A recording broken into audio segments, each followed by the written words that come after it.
Hello and welcome back to SARS Football Corner. Welcome back to another live stream, another show, another video on the channel.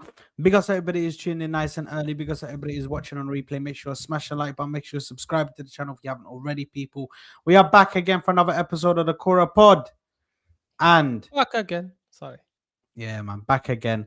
And we are here for the prediction show. Listen, the big prediction show. We obviously saw what we done last season, before the start of the season. And listen, those season predictions were revisited a few times. Do you know what I mean? Obviously, a fraud is not here today, which who undoubtedly dropped one of the biggest stinkers there by by putting Arsenal in third place. He's not here to do that today. Obviously, he's gonna. And I guarantee if he was here, he wouldn't put Arsenal first. He'll say we're gonna finish second or third. I guarantee you. He's so pessimistic. Mad. It's mad. But listen, man, we're gonna get into obviously 26, 27 predictions, and then once we get it all put down, Ash, can you set something up in the back just so we we can just write stuff fine. down. Yes, bring out the spreadsheet, bro. Brother, he's acting like he's not the spreadsheet guy. Why are you saying that? Like as if it wasn't gonna be you, bro. Come on, man. I'll spreadsheet, Ashraf. You know what I'm saying? Because with AI now in your you should be able to create a sheet. But it's fine. I'll create one quickly. Listen, man. Do you know what I mean? Big up the questions, man. I listen. Yeah, man. Oh, here we go, man. Aliyah's got a new one here. Barcola. He's not even your player yet, broski. You need to watch out just in case you get like hijacked or something, bro. And you just know it's Aliyah straight away. You know what I'm saying? You don't it is Aliyah. Yeah, you just need to. Aliyah is the only one who does like these players on his thing. Big up Fonzie, big up to Aaron, big up to Fazili, big up to Kev, big up to you guys, big up to Marco as well. Somehow I already can guess what each panelist prediction will be. Super toxic positive Ash will obviously have us doing the quad. Yeah, come on, man. You already know him, man. Yeah, bro. Ash is gonna have us winning everything, and invincible, and Madueke being top scorer in the league. It's gonna be crazy, bro. I can't wait for Ash's prediction. Yeah, you see that kid behind him? That's the Madueke kid. You know yeah, bro. That's the Madueke kid, and he's got the Havertz kit next to it, bro. Do you know what I mean? Big up to Ash. Big up to Ash. God forbid. Absolutely.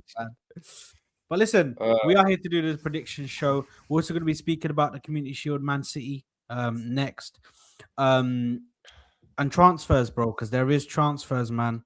Quansah, Martinelli, whether he's leaving or not. Obviously, we've got a big bomber, which we're going to discuss. So Galatasaray caught bus case, basically. Yeah, listen, well, man. I don't even know if I'm happy or sad. Well, it's like one of them, you know what I'm saying? Listen, getting rejected by a dead thing is mad, but it is where it is. Do you know what I mean? Bro, okay, sure, thank you. But then at the same time, you're like, okay. You want me to be sad about that, bro? You know what I'm saying? Like, what are we doing? Yeah, but it's just this, bro. It's a bit mad. You just don't know how to feel, bro. Do you know what I mean? You just don't know how to feel. But no. Anyway, big up to everybody. I'm joined by Ash. Big up Sami, who's in Paris right now. Paris, do you know what I mean? Doing a bit of scouting on Kvaratskhelia. Do you know what I mean? Where he's there. And then big up T, who's in the den right now. Big up, man. Lads, man, there's only one place to start, and that is the predictions. Now, let me first go through the questions that I actually let me go through the questions that I managed to work on all day, and narrowed them down to 11 questions for the season. So all day. Yeah, bro. The thing is, it was so like, do you know what I mean? I was like, there was so many that I had to leave out, but it was just like, bro, I couldn't make it too long. You know what I mean? Because we only got an hour to do the predictions. So, okay. Yeah. So I've got who will win the Premier League, who will finish in the top 4, who will win the Golden Boot, who will win Player of the Season, which team will be the biggest surprise, which team will disappoint the most, which player will have the biggest breakout season, which manager will be sacked first. Which 3 teams will be relegated, of course, which we always do. And I got these 2 here. What is one bold prediction for the upcoming season? And who will have the most assists at the end of the season, of course. So we have the top goal scorer, the assister, and then obviously the rest of them. So listen, man, we're here, bro. Big up to Lewis, this fraud, yeah. Big up to Carefree Lewis, absolute fraud, yeah. For the raid, man. Big up to Lewis, man. Absolute ledge. Big up. And now he's got these man just screaming out world champs in my freaking thing. Look at this guy. Fraud. Absolute fraud, bro. Big up to you, Lewis, man. Absolute ledge. But listen, man, we need to do the predictions. And I think the first place we need to start is the Premier League champion. Who do we have? Actually, no, should we start? Let's start with the relegation teams, because who are the relegation? Yeah. Leave the Premier League champions for now. Yeah, man. Yeah. Big up Lewis, man. Big up my broski. So, who are the relegation teams for you guys? Who are you thinking? Can you pull out the team so we can at least? We got a. Yeah, Saj, share a screenshot with the table, man. Have these things ready, bro. Come on. Yeah, Ammi, relax. Let me Bro, breathe for a second. it should be an easy answer. You know what I'm saying? Actually, this one. I think so. Yeah, I think some of it is easy. I already have 2 in my mind, but obviously just waiting for the third. I have 1. Bro, I have all 3, bro. You know what I'm saying? The newly promoted. Yeah, but are you just gonna do the ones that came up? Just are gonna go back down then? Bro, like, what do you want me to do? Like, Bro, I can't do that after Sunderland, bro. Also, don't forget, but Leeds, Sunderland, bro. but Sunderland. No, but spent a lot of money, bro. Sunderland had a way better summer than all of these teams. Yeah. This year, you know what I'm saying? Sunderland signed bought a like bunch like 13, 14 players, bro. Right, let me bring up And the some table. good ones as well, bro. You know what I'm saying? It's not only scrubs. So let me bring up the table now, yeah. Let me share this. Because, bro, like, already, the way my screen is looking, yeah? The way my screen is looking. Hold on. What's going on here? Okay, hold on. Ya Allah, Asad. I flopped Today, this. please. Bro, this should be easy. Yeah, I can't lie. I flopped this. Hold on, man. Bro, we have Bournemouth, Arsenal, Aston Villa, Brentford, Brighton, Chelsea, Coventry, Sure. Palace, Everton, Yeah, Fulham, Ammi, can I just bring up for a second, bro? Ipswich. Please. Sheesh. Like, bro, let me breathe, bro. Let me breathe. Man, I ain't prepared. Mob, yeah, wallahi, I wasn't prepared. It is where it is. Do you know what I mean?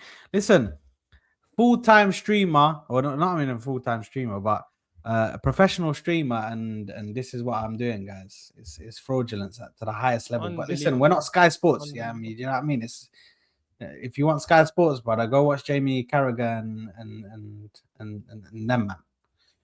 Here we go now. Here we go. Yallah. Let me share the screen. There we go. Bang. Okay. Can you see?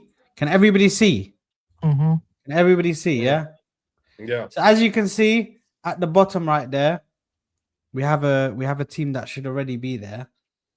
Now what are we saying, man? We got Bournemouth, Arsenal, Aston Villa, Brentford, Brighton, Chelsea, Coventry, Crystal Palace, Everton, Fulham, Hull, Ipswich, Leeds, Liverpool, Man City, Man United, Newcastle, Nottingham Forest, Sunderland, and Tottenham.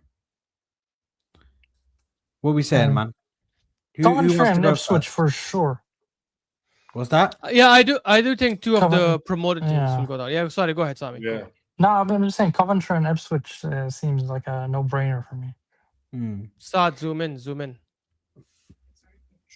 If you look at the amount of signings they made, you know what I'm saying? Hull City made a few.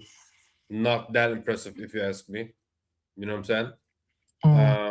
Like that's why the Sunderland example is just not a good example, because they had a way better summer than the 3 teams. So who do even you if think they combined. will be ahead of Hull City? Nobody. They will go down. They'll Yeah, So bro. it's- Well, it's Thing is, Hull City, Ipswich, and Coventry. They're going down. So for me, it's either Hull City or Leeds. One of those two will go down. Other than I don't know. I don't know. Maybe. For me, I think one of Leeds or Newcastle will go down. Newcastle. Bro, I don't think you're understanding how many players Newcastle lost, by the way. They've lost a load of like important, and we're not talking about, you know, players here, some older players. They've lost important players. Sandro Tonali. They've lost Bruno Guimaraes. They've lost Gordon. Like, bro, they're about to lose Jacob Murphy. I think he's looking to leave as well, because I think some teams They are still brought a two times Champions League winner, Asian Champions League. That is. Who's that? The coach. What? I mean, It's true, bro. the coach is good, bro. The coach is not bad. Yeah, bro. I Yeah. mean, literally, the coach is really good. I'm not. This is not a dig I or mean, something. if you look at right now, he's definitely an improvement on Eddie Howe, in my opinion. You know what I'm saying? Eddie Howe just had the luxury of having Isak and those guys. You know what I'm saying? That's the only difference. This Oh, wait, manager is getting a team who has been fleshed out. You know what I'm saying? You know, when you go to a butcher, they have the bone where they just scrape out all the meat off it. Mm. That's Newcastle right now. They're just the bone. You know what I'm saying? Yes, they still have B-Tech Kiesling, aka Voltemade, you know, and some Elanga. of the guys. Elanga, but I think he's injured. No, he's injured for a few Brother, weeks. if he was fit, it wouldn't matter, right? Yeah, like, but I don't think they're in a position where they're like one of the worst three. I think still Coventry, Ipswich, and Hull City are still worse than them, and they have a better coach than all three. So, yeah, I do think the coach is not something that we should take lightly, because I do believe that he's a good manager. but is he good enough to like keep them from going down? That's the Yeah. I mean, question. Yeah, Because I think he's good enough to make them survive. Yeah, Mm. sure. Bro, At it's so least. difficult, and especially with the Premier League, yeah, coming in, the Premier League is not an easy league, bro. Especially now, I know people want to sit here and say it's a shit league. This is the shittest the Premier League has ever been. But if you look at how close some of these top teams are to these bottom teams, and you just see the quality in the league, bro, it's so easy for you just get engulfed. Like Wolves last season, do you know what I mean? Engulfed after letting players go and players leave. Do you know what I mean? West Ham, freaking hell, man. West Ham going down, bro. Insane. After mismanagement. Why not insane? bringing in You right had players. them to go down last season. What do you mean? You had West Ham as one of the No, relegated I teams. thought they were going to go down, but regardless, it's still a madness that they go down. No, but that's still a madness that they go down. These are Premier League. I mean, teams. listen, West Ham does have an history of going down. Sad. You know what I'm saying? It's not like but so does never been to Newcastle. league. Yeah, of course, but Newcastle are in a way better place than at that point in time. They're still better than that, bro. You know what I'm saying? Obviously, they're in a bad spot right now, but they're still better than they were back then. Way better, bro. You know what I'm saying? Bro, they got rejected by Højbjerg, bro. We were laughing at them when they got Højbjerg, bro. They got rejected by him, bro. That's crazy. You know how bad it is, bro, to get rejected by the guy that's just been passed around like a spliff. It's mad. It is mad. But I'm gonna start off. I'm gonna go for my three. I'm gonna go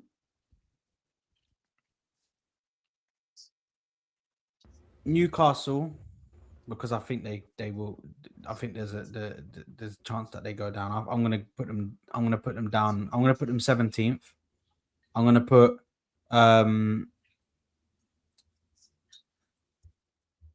You mean 18? Yeah, 18th, bro.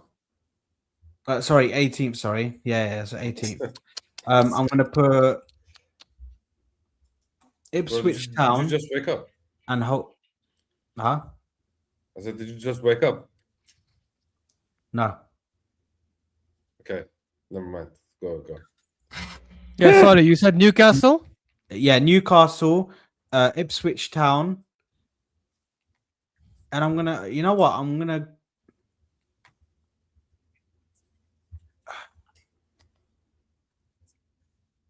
And then Hull City. I'm gonna do Hull City as well. So I'm gonna say Coventry Leeds. staying. Leeds just about to stay in, and yeah, Coventry stay. Mm. I look. I don't have all three going down. I think Coventry will stay as well. I agree with Saad. I think they finished top of the championship last season. They also spent like they got that Chawana guy from Burnley. They got someone from Eintracht Frankfurt, some centre back. I can't remember. I think, and the reality is we have some Premier League teams that could go stale. Like Fulham is at a big risk because they lost Marco Silva, who obviously is a very, very good coach. I think that might impact them a little bit. Are below it though. I mean, to be honest, I don't know why I'm saying. I don't know why Arbelo, I'm yeah. saying that Why like are we he's a talking top like he's coach. some Yeah. I don't know exactly like he's some proven guy? Like, oh my god, he came from Madrid, so he knows how to survive. Like, I think listen, Fulham you know could be- what? Bro, I can't lie. we can't he even say literally that about coached top for coaches. a few months. Like But to it be honest, just we can't Exactly. even say that about top coaches because even listen, Carlo Ancelotti went to Everton and that went tits up, bro. Yeah, So yeah, I even if hear he's you. a I top hear coach- you. The thing is, they have a Yeah. young team, which is why I think Fulham might be able to like fight. Yeah. But I do think they'll be in a relegation battle. I wouldn't be surprised, guys, if Palace is in a relegation battle as well. By the way, they're going to be playing in Europe, which is going to really affect them probably in the Premier League because now they're playing Europa League, not which is obviously harder than the Conference League. Yeah. They've lost Glasner, which is a massive, massive impact. Who, by the way, has gone to Forest. I don't know why the hell he's Yeah, gone to it's Forest. But crazy. anyways, mad. Crazy. But I mean, I know why. It's the money, but it's just insane. Bro, everybody thought think they AC will- Milan, and then he ended up at Forest. Yeah, I think he wanted AC Milan. He really tried to go for AC Milan, but they just, like I said, didn't work out for some reason. Yeah, I'll go with Ipswich, Hull. The thing is, Newcastle is also. I don't think Newcastle will go down because they have a lot of money, to be fair, but it is an interesting thing. I'm gonna go. I'm gonna say Crystal Palace. Actually, Wow. I'm gonna say Crystal That's Palace. actually a good shout. You know that. That's Yeah, actually, yeah. I didn't. They think got about Oscar Crystal Mingueza, who's I don't think that good of a defender, even when he was at Barca, and they've got Tomiyasu, who, fair enough, big up to Tomiyasu, but let's see if he even stays fit for them. I hope he stays fit and I hope he does a madness. I really hope he has a good season, man. I like Tomiyasu. I always liked him, man. Yeah, I liked him too. Good player. Just bro, his injuries, guys made out biscuits, bro. But good player, man. Go on. What Reminds you me of, saying, Abu Dhabi. Sami? Ipswich. Yeah.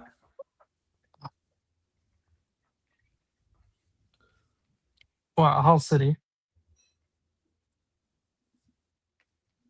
Yeah. Mm-hmm. And Leeds. Oh, that's So not. we bad all have shout. like different ones so far. We've all got Correct, different yeah. ones so far. So is he gonna come in with a different one? Oh, actually, you are technically gonna come in with a different one if you do what you said. I mean, I am gonna do what I said. Nah, fair. Ipswich, Coventry, and Hull go straight back down, bro. Did it ever what happen? I'm saying? Like the three got promoted actually. Yes, literally we just a did. couple of seasons No, back. it's been happening. It's been happening. Actually, for 2 or 3 seasons in a 2 or row, 3 it was only seasons, the it was- promoted it was- teams going down again. It was going up and down, up and Mhm. down. Yeah. Literally for the last Yeah. because they were that's why there was so much like, oh my god, because Leeds and Sunderland. and Sunderland came up and then they stayed up and they were like, oh my god, this is the first time in like a few years that teams come up and stayed in the Premier League. Do you know what I mean? And even now, Leeds, Sunderland looks like they're gonna hold. I mean, they've lost players, which I think will affect them in the season. I mean, they kept Chaka, the most important cog, I guess. But they also they lost Dalby, which I think was the second half of the season. Dalby was doing a madness, bro. He was having a very good season for them. Which, to be honest, I would have taken him as a backup. I can't believe it, man. We should have just gone in for him, man, and just dropped like 50 million or 40 million or whatever, or 30 million or whatever they charged us, man, just to get him as a backup, man. He's so good, man. I like him. I would have taken him over our current wing options. I'm not gonna lie. Yeah, same. Anyways, go on. So is that done for the relegation? But wait, spot? where did he go, by the way? I don't know where T went. I'm here. No, I'm talking about Dalby, not T. Dalby. Dalby. Oh, Dalby. I think he went to RB Leipzig. I think, Wait, let me check. or Frankfurt. Can you double check that? I remember that he went somewhere. It says he's still at Sunderland. Sad, are Really? you spreading fake news now? Nah, hold on. Let me see, because I'm sure Fabrizio Romano and Florian Yeah, it Platten- says still Sunderland. Guys, it seems Saad is either an Yeah, ITK that- and we're going to read it tomorrow, or he's just very Yeah. unreliable. Hey, or listen. that spliff was really good. Yeah, No, it seems there is like no it. spliff. There's no spliff. Seems like There's no spliff. There's no spliff. Yeah, you bums. Let me see. There's nothing to see. He's still at Sunderland, bro. If he leaves, that's a different question, but he's still at Sunderland right now.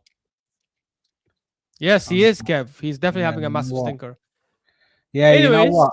I can't lie. I Yeah, don't know what I was exactly. talking about. Yeah, exactly. You got RB duped. Leipzig. Just like DJ Warren. Nah, RB Leipzig like appreciated him, and I thought, hold on, wait, Appreciated him.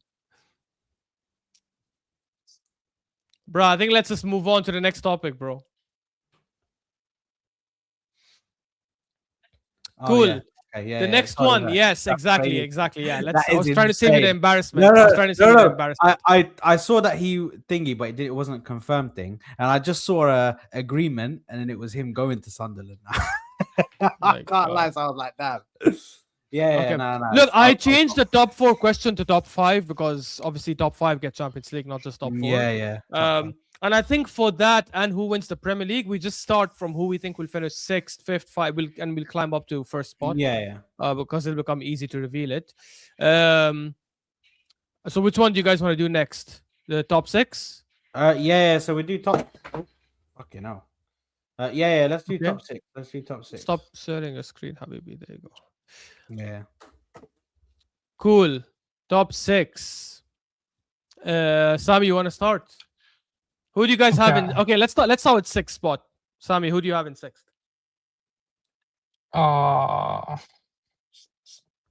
Wait, I had them like in the opposite from the winner until the bottom. Hold on. Yeah, but if you had top 4, you just have to think of the 5th and 6th spot.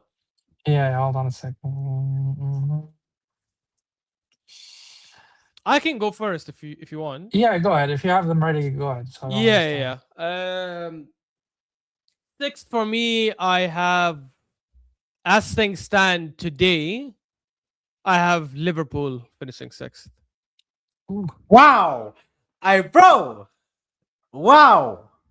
That is a madness. That's a mad shout, bro. And Mama's just said that, like, with No, but reaction, it's a fair nobody's because there's no reacting. I'm squad the depth only in one that. that's reacting to that. No, but it's a fair because Look, remember- squad depth is shit for Liverpool. I might change it come end of the transfer window, depending on what they do. But right now, I think they have so Okay, many yeah. problems. They are Yeah. only looking at left wingers when they need a right winger. Because Barcola is a left winger, Mbaye is a left. He plays right, but he actually is a right-footed winger, so he should be playing on the left. They have Munoz, they have Chiesa, who they haven't gotten rid of. They probably will get rid of him soon. Mm. They have Rio and Gomoa. All their wingers are left. Frimpong is probably the only one who can play on the right, and he sucks. And he's also not a natural right winger. I think they should be targeting some sort of right winger. They can go for someone like Endrick. Obviously, I don't want Waneri to leave, but I don't think it would have been crazy for them to try and go for someone like Waneri and play him on the right. And I think Waneri would love a move like that. But there are obviously options out there. I think they should have pushed for Akliush a lot more. I don't know. Like right now, they have so many gaps. They need an attacker. Ekitike, their backup strikers, out until, I don't know, Jan or Feb. Centre backs are horrendous. They've got Araujo, who's a disaster. Van Dijk, who's 35, right? Who's past it. They've got Joe Gomez, who's garbage. Who else they've got? Leone, who knows when he'll be back from injury and how good he's going to play. Okay, and then fair enough, they have Jeremy Jacquet. I don't know if he's that great, but obviously we'll get to see it. And then their fullbacks is not a disaster. Will Kirkes adapt to the Areola system? Will Frimpong be able to do well as a right back? Will Conor Bradley get back from injury at a good level? It's insane how many question marks this team has. Yeah, it does. To be honest, I don't know why I reacted like that when I've got them 5th. Yeah, exactly. What would that? So But to be honest, I still got them. No, but I still got them going into the Champions League. So I think that's why I didn't have them outside of the Champions League. But now you say that, I can't lie. Oh, Liverpool are a mess. They are a mess. They are. It's looking messy, bro. They are, But but also- I also- don't think they are worse than Spurs though. You know? No, I think Spurs Really? will I be think Because much I don't. Okay, listen. This Spurs team finished very low. Yes, they have a new manager. Yes, they have basically a whole new team. You know what I'm saying? But we still need to see how that's going to be. You know what I'm saying? And even on paper right now, I do believe that Liverpool still has overall the better 11. If you ask me, the only thing with Liverpool is if they get one injury in one area, then it's basically khalas, Yeah, that's what I'm you know, saying. The then it's- squad depth. Yeah. Yeah, the Yeah, squad I depth do think they is have a better 11 than non-existent. Spurs. You're right. I do think they have a Yes. better 11 than Spurs, but I don't think that matters. But yeah, for me it does. I do believe that Liverpool still Fair.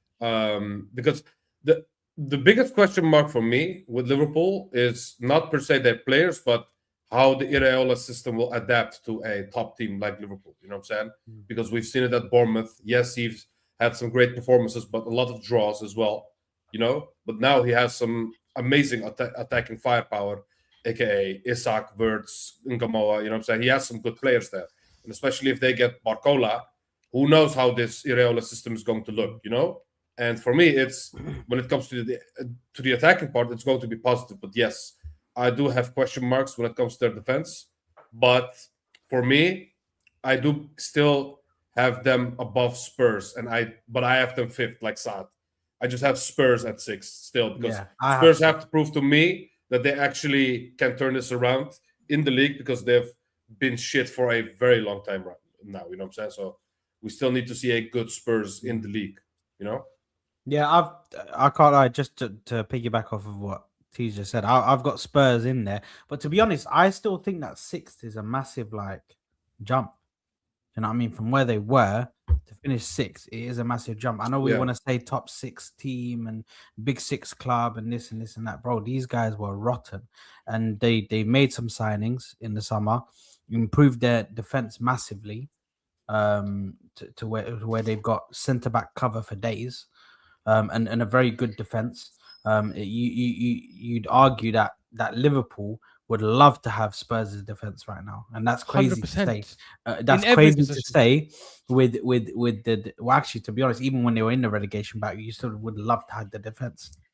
Even then, And remember, Spurs, are, just like Chelsea, who obviously we'll talk about soon, are Yeah. only playing one game a week. Obviously, outside the FA Cup and Yeah, League Cup, exactly. that makes a big difference. Because last season they still had to play Champions League. The season before that, they still had to play Europa League. The fact that they're playing only one game a week, and they got Tonali, and they got Matheus Fernandes, and obviously Kudus will be back from injury. I'm not counting Kulusevski and James Madison because I don't think they'll come back to that same form. This Zerbi is a very good coach, and their defense now. If you look at it, Van de Ven, who else did they get? Obviously Senesi, Van Heck, bro. That's Can I just they have say? Can I quality just say one players. thing? Mm. Ali A, you always do well with underwhelming windows, brother. You had Sadio Mane and Salah with your underwhelming windows. You had Salah with your underwhelming windows. Salah is gone. There's no more Salah saving you. Who's gonna save you now?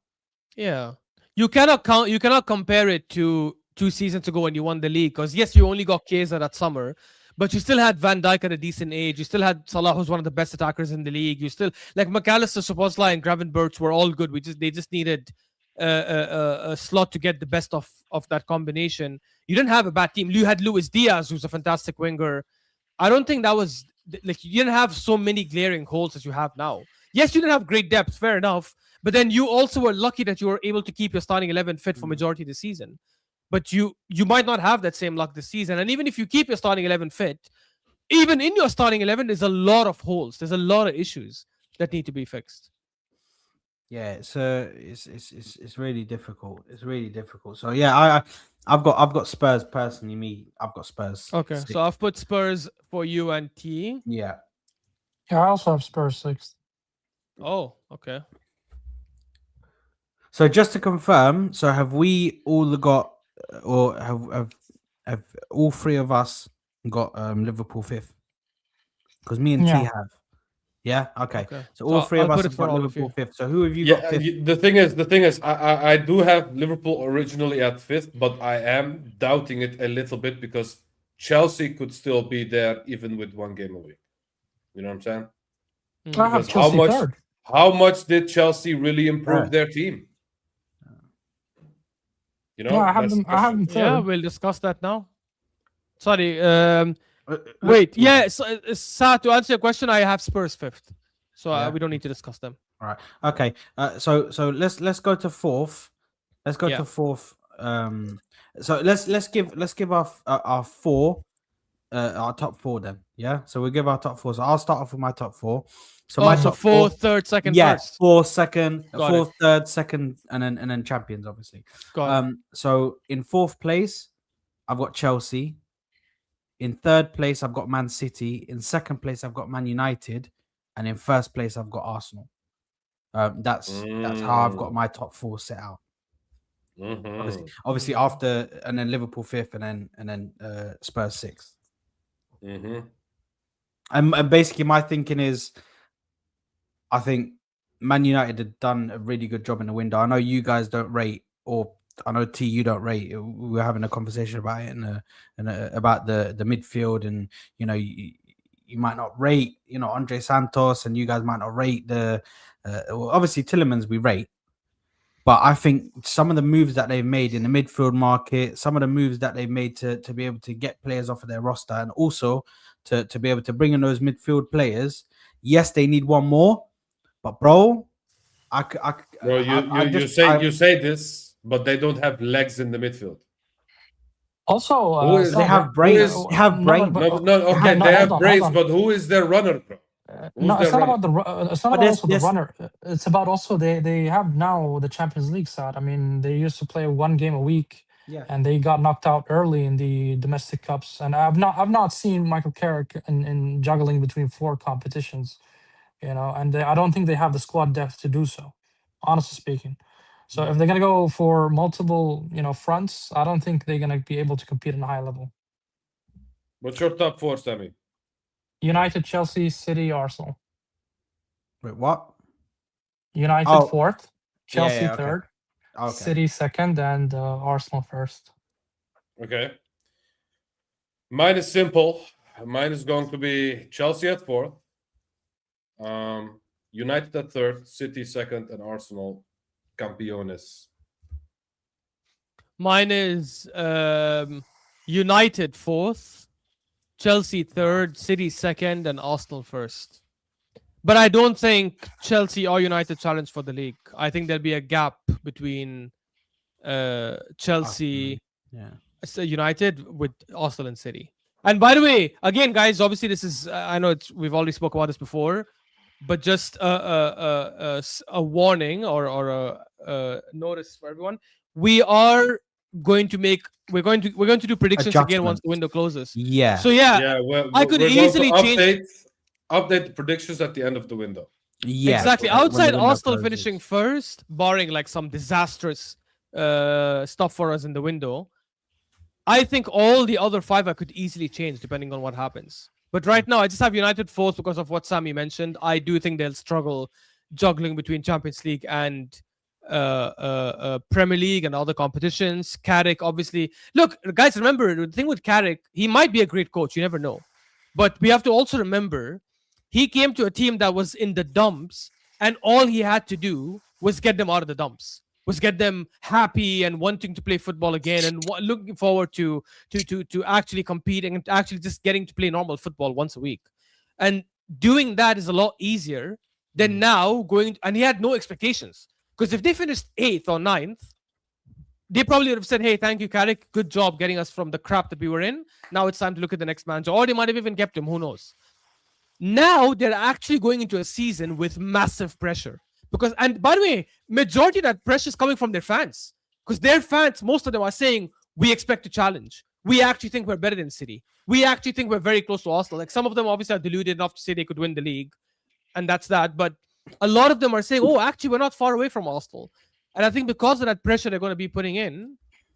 Also, you have to take into consideration the results that they had against Arsenal and against City in the second half of the season. I mean, they played very, very good football. They won against us 3-2. It could be Yes, it could be but manageable. bro, you know how they played. They played one game. They had to wait like 2 weeks for their next game. That's why. I mean, I'm not You gonna know get what I'm saying? fooled Exactly. by that. You know, Bro, until I see wish him. I could give Rice 2 weeks rest, bro. You know what I'm saying? I wish. But Yeah, sadly, you know, he at has certain to, points, he has to imagine play they had every like 4 20 days. days gap.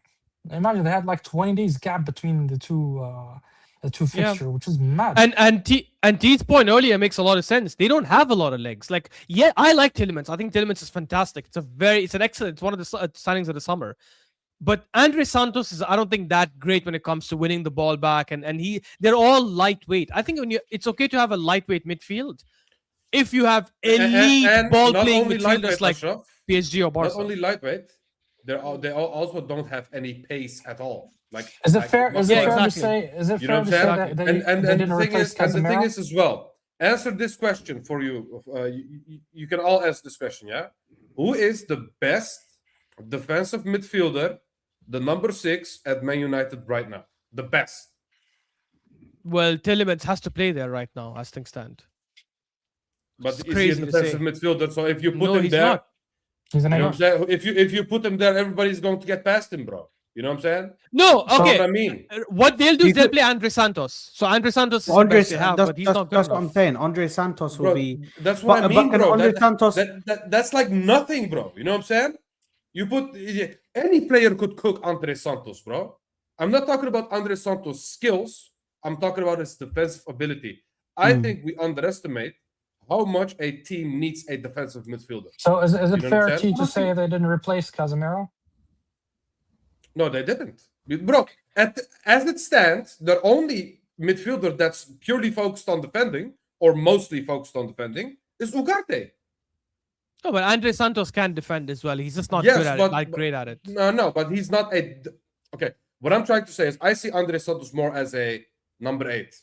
You know what I'm saying? Not a number 6 per se. More a box-to-box type player. You know what I'm saying? Technically, basically like a Kobe Mainoo. If you put Kobe Mainoo at 6, it's not going to look pretty, even though he's a good player. You know what I'm saying? That's what I mean with when it comes to their midfield is they don't have legs, they don't have pace, and They wish they could get Skelly. They wish. if they had Skelly, he would be their best number 6. Yeah, basically. You know what I'm saying? Listen, for me, I think, And even They've him, I don't even rate defensively like that. I just think United have very little defense in their midfield as it stands. You know what I'm saying? Yeah. I think, And for even me, their attack, which they praise a lot, by the way, still has question marks because if their front three are Mbomo, Sesko, and Cunha is decent, but he's not a natural left winger. Mbomo is good. Sesko for me is not that great as a striker. I'm not a big fan of his. What about And if they Amad start Diallo? Mbomo, yeah, but if that means they have to start Mbomo up top, and then in that case, their bench doesn't look that good. They only have Sesko, who's also not that great for me, in my opinion. As I said, he's not great in my opinion. And then they have Xerxes, who I think they're trying to get rid of. he's gonna go. Yeah. Yes, they'll say, "Oh, we got Rashford back," but bro, 90% of these United fans were trying to get rid of Rashford in the summer, and now they want to make it seem like, "Oh no, it's okay, keep him, it's good, he's back," because it's just copium. That's just what it is.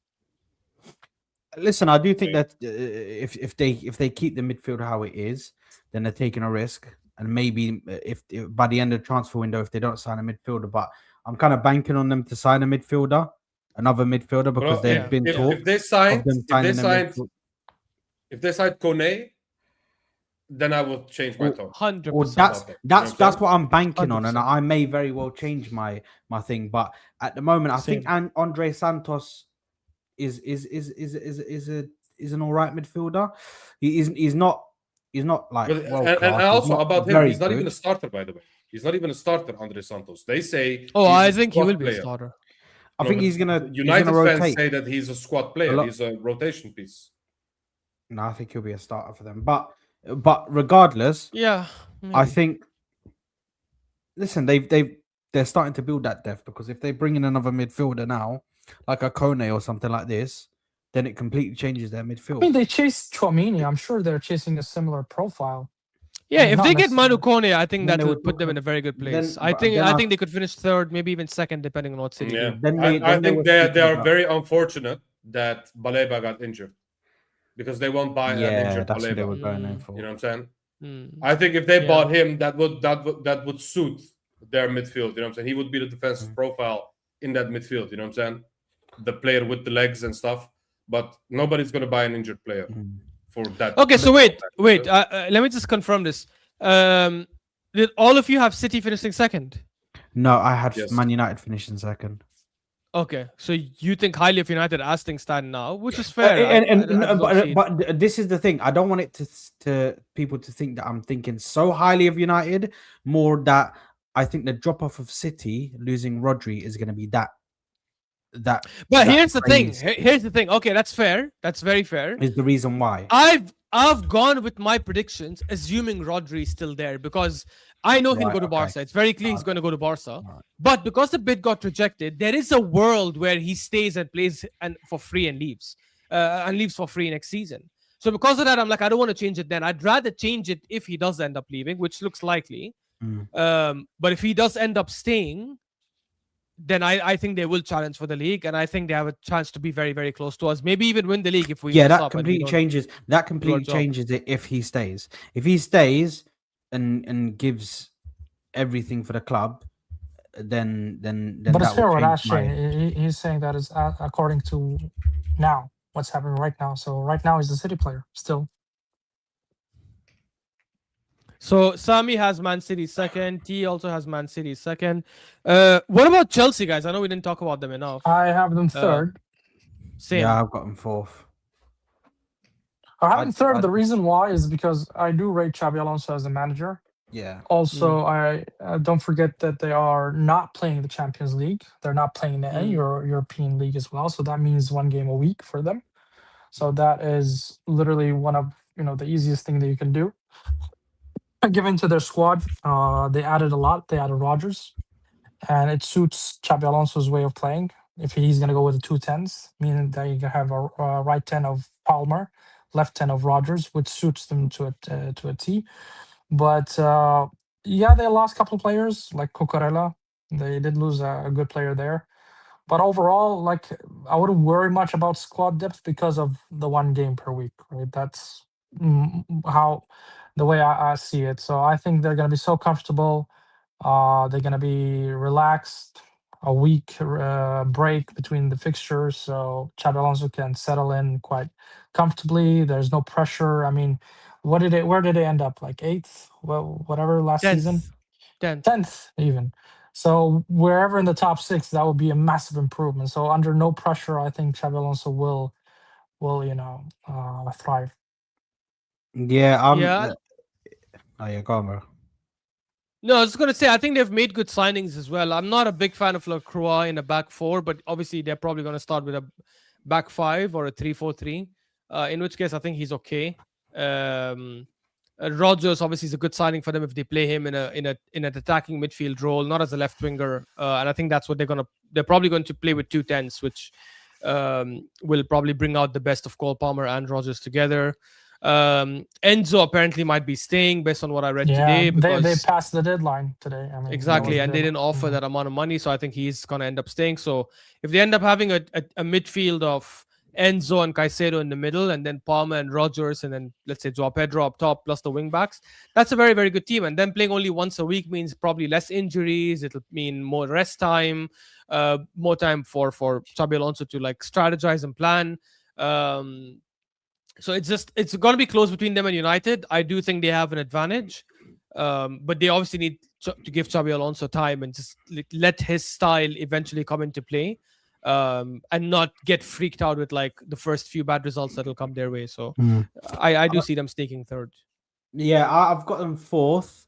But the reason why I've got them fourth is because I think, yes, from the ownership level, there may not be much pressure, but I think the fans play a big part. And the fans have always been the downfall of Chelsea Football Club because, like, no offense to Chelsea fans, but I don't care, hold that. Listen, they're notorious for being crybabies and notorious for wanting managers sacked after 10 games and anytime there's like a small blip. I don't expect Xabi Alonso to come in and just start going crazy like he did, be at the level that he was in his Leverkusen season where he went unbeaten. Yeah, but I'm sorry, there are Chelsea fans that will be on his neck game week 10. or game week 5, sorry, or game week 3 even, some of these fans. Game week 3 and they're already on his neck saying, yo, what's going on? Where are the results? If they lose, maybe, let's say they lose 2 of the first games and then win 1, people are going to be on his neck. Whereas I think that they're going to be in the top 4. I do feel like they will reach top 4 because I rate Xabi Alonso that highly. I think he brings experience. I like the fact that they've brought in an experienced player like Danny Welbeck, which a lot of people laughed at it, but sometimes you need somebody to come And in. Henderson. I don't agree about the Henderson one. I don't know what that's all about. Yeah, like brother, like let him retire and bring him in as a coach. Like, what is this, bro? But Or the the vibes, Danny bro. Welbeck, I can understand it because listen, I don't care what anybody wants to say. Danny Welbeck still scores goals. He might not score like the 20 goal a season striker. He's not that level, but he is an experienced Premier League striker who can score goals, who can be that experience in the dressing room that you need with a lot of young adults. Do you know what I mean? These guys are like 22, 21, 23. Like they've got the collective youngest squad, I think, age-wise, still in the league now. So listen, they need that experience in their dressing room. So I think they will get 4th, but I think it will be accumulation of fan pressure. It will be a mixture of things. You know, Xabi Alonso coming into the Premier League. The Premier League is not an easy league to just come in and just hit the ground running. The But great that's Pep still a massive Guardiola came improvement in. than 10th, bro. Yeah, of course it is, but I'm saying the fans won't look at it like that. They're going to be furious. If he gets if they finish 4th, I imagine think if he they'll be gets happy 6. with that. No, imagine if he gets 6 now. Yeah, of course. That'll be frustrating for sure. Do you know what I mean? You should finish in the top 5.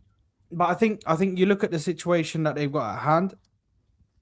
You look at how they are right now going into this season. I do think there's a lot of promise, but do you know what I mean? It's I still don't think they have much more quality than City. I don't think they've got more quality than us. I think it's 50-50 whether they got more quality than Man United, because I think Man United have some quality players. I do think they have a better team overall than Man United. I think they The do. thing is with Chelsea is in a we have to see it to believe it type situation. You know what I'm saying? Because this is like maybe the second year that we said, oh, Chelsea have a decent team. Oh, Chelsea can do this. Oh, Chelsea can do that. And they ended up underperforming. You know what I'm saying? And yes, they had a worse managers. They had, but they did have a nice period with Maresca. But at the end of the day, their team, their squad ended up disappointing. You know? So for me, it's one of them situations where is Xabi Alonso going to improve them that massively? Are the players going to react well to his demands? Is his tactics going to work in the Premier League, which is also still a question. You know what I'm saying? So for me, with Chelsea, it's a see it to believe it type situation. But I do believe that their depth is the reason why I have them above Liverpool. Because they can rest more and they have better depth. You know what I'm saying? It's one of them. Just quickly on this, just because Aaron put it in, and straight cannon, I will get to your super chat, even though it's heavily fraudulent, but we will get to it. Aaron said, panel, does anybody see, or do you see anybody challenging Arsenal within 6 to 8 points? Do we see anybody challenging us? Or getting close? I would say 6 to 8 points. City. I would say City. I mean, as it stands, because Rodri still didn't leave. Yeah, it would be City. Stands. As it stands, City would challenge us. If it stays as it stands, I'm in my mind, I think Rodri's going to go.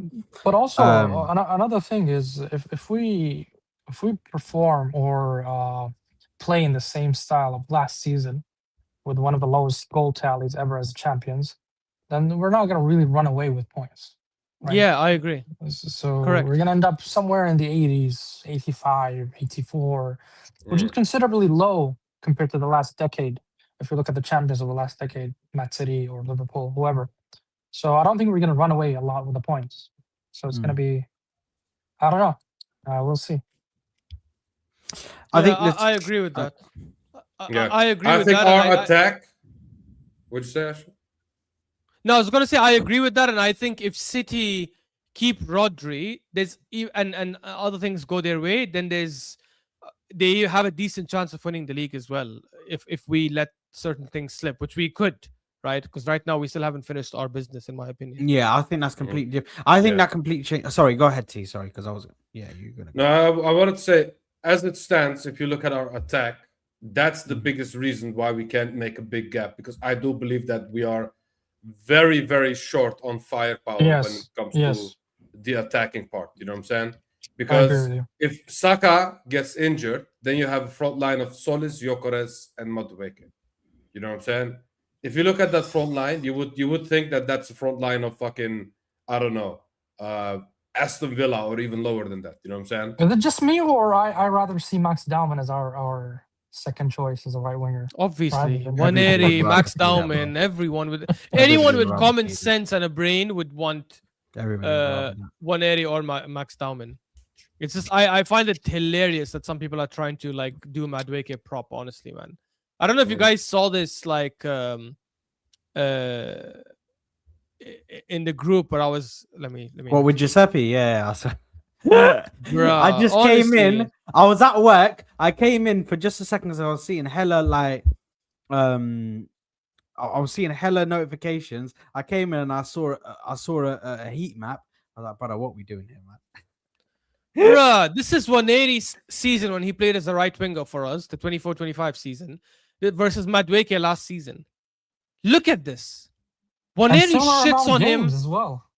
A similar amount of games and way less minutes, by the way. Way less minutes for 180. Way less minutes. Because he was on the bench for a lot of them. And yet, outside crosses attempted, which is very close, by the way. And yet, 180 is better because he has a higher percentage of accuracy. 180 shits on him. Including the things that you would assume is Madueke's strength, which is take-ons. 3.8 take-ons per game versus 2.2. 66% success rate versus 47.5. Competes more in ground duels. Wins more of them. Wins more duels overall. Attempts more through balls. Where is the through balls? Attempts more through balls. It's just insane. And he had more goals per game and more assists per game. And creates more chances. Oh no, they create similar chances. But by the way, the reason why this is similar is because Madueke takes a lot of corners. 180 was not taking all the corners all the time.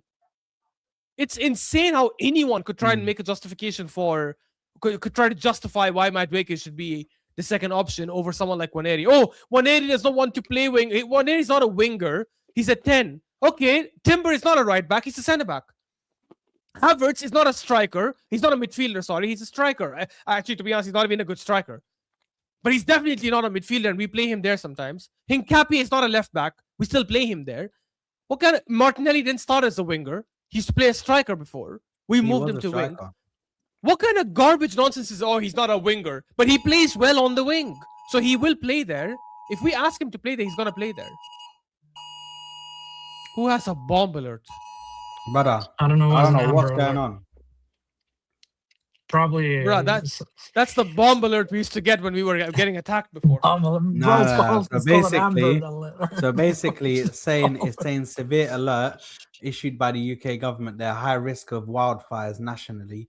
Resident landowners and visitors should undertake any activity that can cause fires. I don't know what's going on, brother. Allow me, man, please. But let me just go through these super chats because it looks like we're moving. Barbecue tomorrow. Like, bro, acting like I'm not gonna just get edu on my edu bag. You know what I mean? Let me just go through these super chats. So big up to Straight Cannon, who's fraudulent. Man said top 5. Chelsea. I don't know whether Chelsea is 5th or Chelsea is 1st. I'm assuming Chelsea doesn't even have Arsenal there. What the? Chelsea 1st. Guys, he's putting top Liverpool. 5, I think, outside Arsenal. So he's saying like the others. That's Chelsea, City. He has Chelsea 2nd, City 3rd, Liverpool, United. Can you clarify that? I promise you, Straight Cannon. Can you please clarify? I promise you, he has Arsenal 1st. What is the top 4? Type their name and 1, 2, 3 because brother, I like. Do you know what I mean? He named it wrong. Please, I'm telling please, you. straight He cannon. meant we need Arsenal first. clarification, bro. Anyways, until he comments. Yeah. But anyways, But he said Chelsea, City, Liverpool, United, Spurs is what he just said. And no, because he just messaged saying make sure you crit my super chat. At the end of the season, we will have conversations about these players. what players? I don't know know. what players he's talking about. But straight cannon, you need to let me know, bro. What's going on? Look at his last chat. He thinks you get top 5. You get out of top 5. Wait, where is his last chat? I'm actually trying to find out. Straight cannon. Straight cannon, let us know. Anyways, fine. Whenever you let us know, straight cannon, we'll because if you don't have, not having Arsenal finishing first is one thing. That's okay. Having Arsenal outside the top 5, I'm sorry, that's just It's insane. That's just And stupid. Big up to. Oh my god! I just found his comment. Okay, I take it back. It seems like you are making idiotic statements. Okay, I get what's happening. Straight cannon is an emotional guy who is upset that we probably didn't get certain attackers, which is understandable. I'm upset we didn't get certain attackers too. He's so upset and emotional. He has us finishing 7th. Like, come on. Let's Who has an move on. ice cream truck? Big up. Thank you for the super chat, though. Big up. Yeah, that's insane. Big up for the super chat though. Big up to AMT who says, but Man U fans said he had pressure though. He didn't have pressure. What pressure did Carrick have last season? I didn't think he had. Imagine coming and saving them from garbage. Why? What's the pressure about that? It's one of the easiest jobs you can do because they were already so deep into the mud. De Zerbi, I think, had pressure because they were actually facing relegation. But if De Zerbi came to Spurs where there was no risk of relegation, then he also would have had zero pressure because they were not playing for anything. And all he had to do was just stabilize the ship, get these players to play comfortable. Now, this coming season is when Carrick will have a lot of pressure. The pressure will come now. Yeah. And he might be a fantastic manager and actually manage it really well, and they end up doing really well. But I think United fans will have him under extreme pressure this season because they're not pushing, but they believe they can challenge for the league. And some of them believe that they'll win the league. So I think that's unnecessary pressure that he shouldn't be receiving at this point. Yeah, no, definitely. Listen, big up to the super chat, guys. Make sure to smash the like button. Make sure to subscribe to the channel if you haven't already, people, of course. Moving on to the rest of the predictions, because we still have more predictions to make. And we've only done like 2 of them. So next one is who's going to win the Golden Boot? I think we're not going to do no stupid shit. Haaland, man. You know what I mean? Last season was a bit mad. Your Kora's props, bro. The only one that still had his head screwed on was Ash, bro. The man said to us, "Yo, you lot are idiots. So what are you talking about?" Because, bro, I swear we were just so filled up with copium, bro. It's mad. To be honest, it was. Listen, I don't know, man. I thought Gyökeres was like gonna come. You guys had Gyökeres. That's the funny thing. Like I thought Gyökeres would be really good last summer, and even then I didn't have him score more than Haaland. Like, it's just mental. Yeah, Haaland easily. I don't even think it'll be a competition. I think he'll be far away. Bro, I think when he has stinkers, bro. Even when he has like a stinker season, it's still like the better than any other player's season. Like, 23, 24 Premier League goals. Yeah. It's just insane, bro. It's just insane. So I think we can move past that. That's hard. I'm pretty sure everybody's got Haaland, yeah. yeah. I think if Liverpool were to challenge, Isak could be up there, but I don't know if he'll be. A, will he stay fit all season, and B, will the other players who were supposed to create for him be able to create for him? Big up, down. Yeah, that's the biggest question. Fitness. Yeah. Next one is who's the player of the season? Who have we got as the player of the season? Listen, man, after the robbery, I already know who it's gonna be, bro. Declan Rice, you're saying? Declan Rice, bro. I'm putting that straight in the back right now, bro. In the bag. I have an Arsenal player, but I don't have him. Do you have Bruno G? I have a feeling you're gonna say Bruno G or something like that. You said an Arsenal player. Yeah. Bruno G, bro. Yeah, Bruno G, G is oh. an Arsenal player. Yeah. Oh, I don't know why Sami I thought Bruno forgot. Fernandes. Wow. Hey, No, I Sami, thought bro. Bruno Get with the Fernandes, I thought. program, bro. We signed him.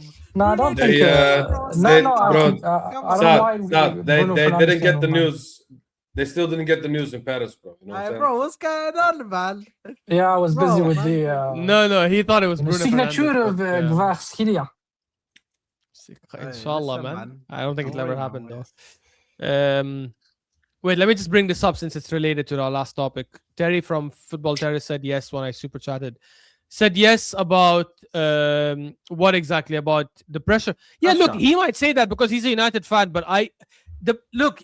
Remember when Carrick took over, guys? He was not even touted to keep the job. Most people said, "Oh, it's just interim, and he's going to leave after." He only got the job later because he did a fantastic job where he overachieved and finished third. But also because he they took didn't over- get the managers they wanted as well. I can't I don't think it's that. They could have easily got Areola or pushed for Glasner or pushed for they went any for of a these manager. guys. They went for a manager, but he didn't want. I can't remember. Yeah, I the know, name. but I'm a big saying name as when, well. but I'm saying when they first hired Carrick as interim, right, and they were in the dumps at the time. If you told them, hey, next season you could have Glasner, would you take him? They would have said yes. If you Was told them, would you take Enrique. Marco Silva? They would have said yes. So if you told them you Yes, take him Luis to Enrique, Zerbi, yes. oh, fair enough. But like they would have taken Enrique the other was ones. never going to come. But Exactly. I do Enrique agree is with you, Ash. unrealistic. Though. I do agree with you, Ash. He was not going to get the job, but then he got the job. And listen, fair play to Carrick, but it's also not a long term contract, right? Yeah, It's but like a 2 year. bro, let's not forget they had no pressure. They had one game of 3 weeks. You know what I'm saying? Like the situation was favorable for Carrick to fix. You know what I'm saying? You just basically needed to win the easy games. You know what I'm saying? And he won some big games as well. So big up to him for that. because He played managed very to do well. that. T, come on. Give No, him some no, credit, no, bro, credit. no. He didn't play amazingly well. He did have No, some he did. vulnerabilities. He did. He did play very well. listen, We'll see. I rated Carrick after last season because I do think tactically he outclassed some managers. Do you know what I mean? So tactically he did do very well tactically, and I do rate him as a manager. But this season, this is where you really like show if you're on your game. You really show if you're top dog. Do you know what I mean? You can't be in the same breath as some of these league winning managers or these top managers in the Premier League if you can't be in a title race or you can't, you know what I mean, maintain your position. Yes, he hasn't got the best players to his disposal or as at his disposal. Yeah. But listen, you know what? It's one of them ones where we have to wait and see how he's going to handle these games, multiple games. But I think he's got a calm head. I think he's not necessarily a manager that panics because even when it was going wrong at times last season, he didn't panic. You know, so yeah, I do think he could do well next season, or this upcoming season. So you'll have a documentary out for a squad player. Who are we referring to? Who's the squad player? No world that Osimhen goes to Arsenal for rotation. Who said he would come for rotation? He will start, bro, if he comes. What do you mean? If he comes If- to if Arsenal, we- he'll if be a we starter buy- week in, week out. If we buy a 100 million striker, then obviously he's going to start. Yeah, You know? it's not. T is just pushing the 100 million because he's trying to make it seem Yeah. Galatasaray will only take 100 million. We get your tactics. If we get him, we get him for less than 100 I love million. T, bro. You know that. Bro, I this guy, he's trying to put the subliminal messages. My man Yeah, sat 100 there million back and he's striker. like, bro. How much do you think it is then? Huh? How much? do you He's think like, it I is? love Arsenal, but I want to make sure 65, my 70 million. Galatasaray is taken care of. No, but how 70 much? How million. much do you think he is? 70 I think we million. can get him for 85 How 80 much? million. How much did we reject from you, Sami? Huh? What? This season, literally last week. How much did Gala reject from you? Yeah, but that's Saudi though. By you? Who do you Sau- mean? The player Al wouldn't have. Hilal I don't know what's the number they put out there. or 130? You sure? Yes, because I'm positive. I know That that he sounds doesn't fake. want he doesn't want to Not fake. join. But Saudi. can I say one thing though?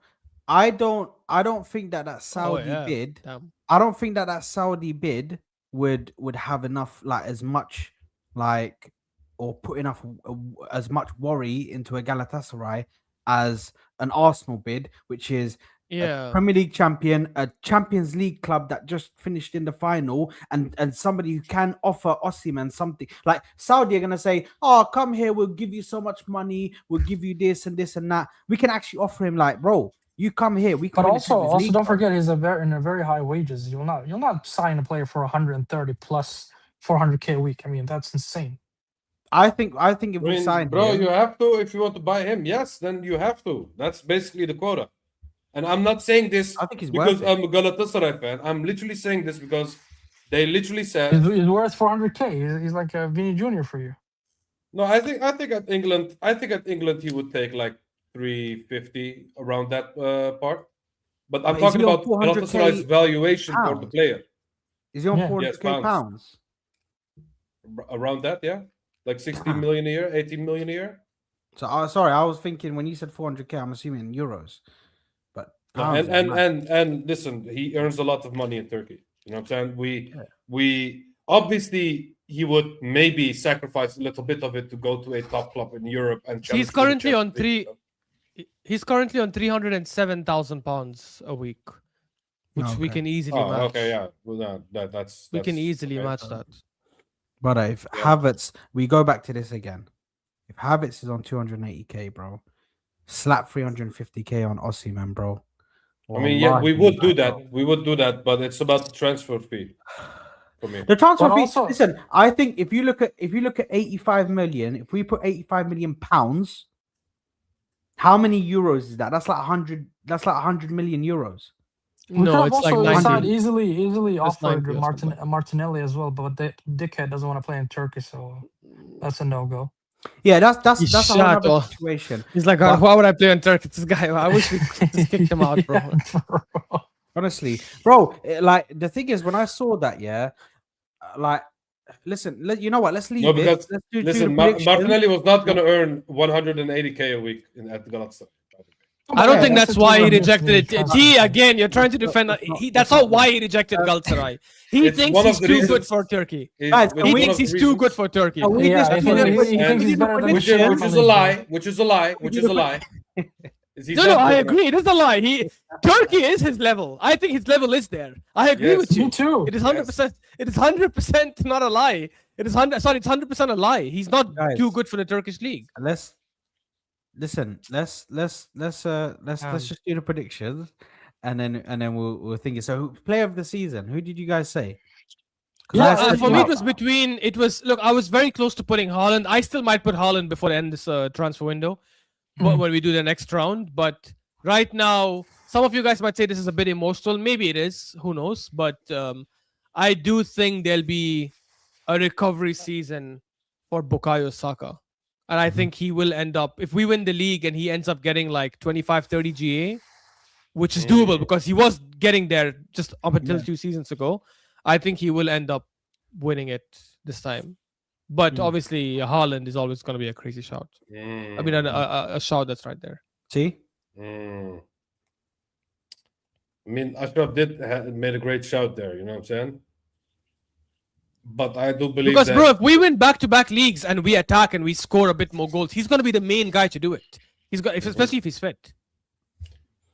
the thing is, I don't think we are. So that's Yeah. why I do believe that I look more at Declan Rice then. Me too. I'm looking at So Rice Declan just because Rice. of the way we play. Yeah. I feel Because like if Declan Rice will never get Saliba it. if Saliba was fit, I would say Saliba.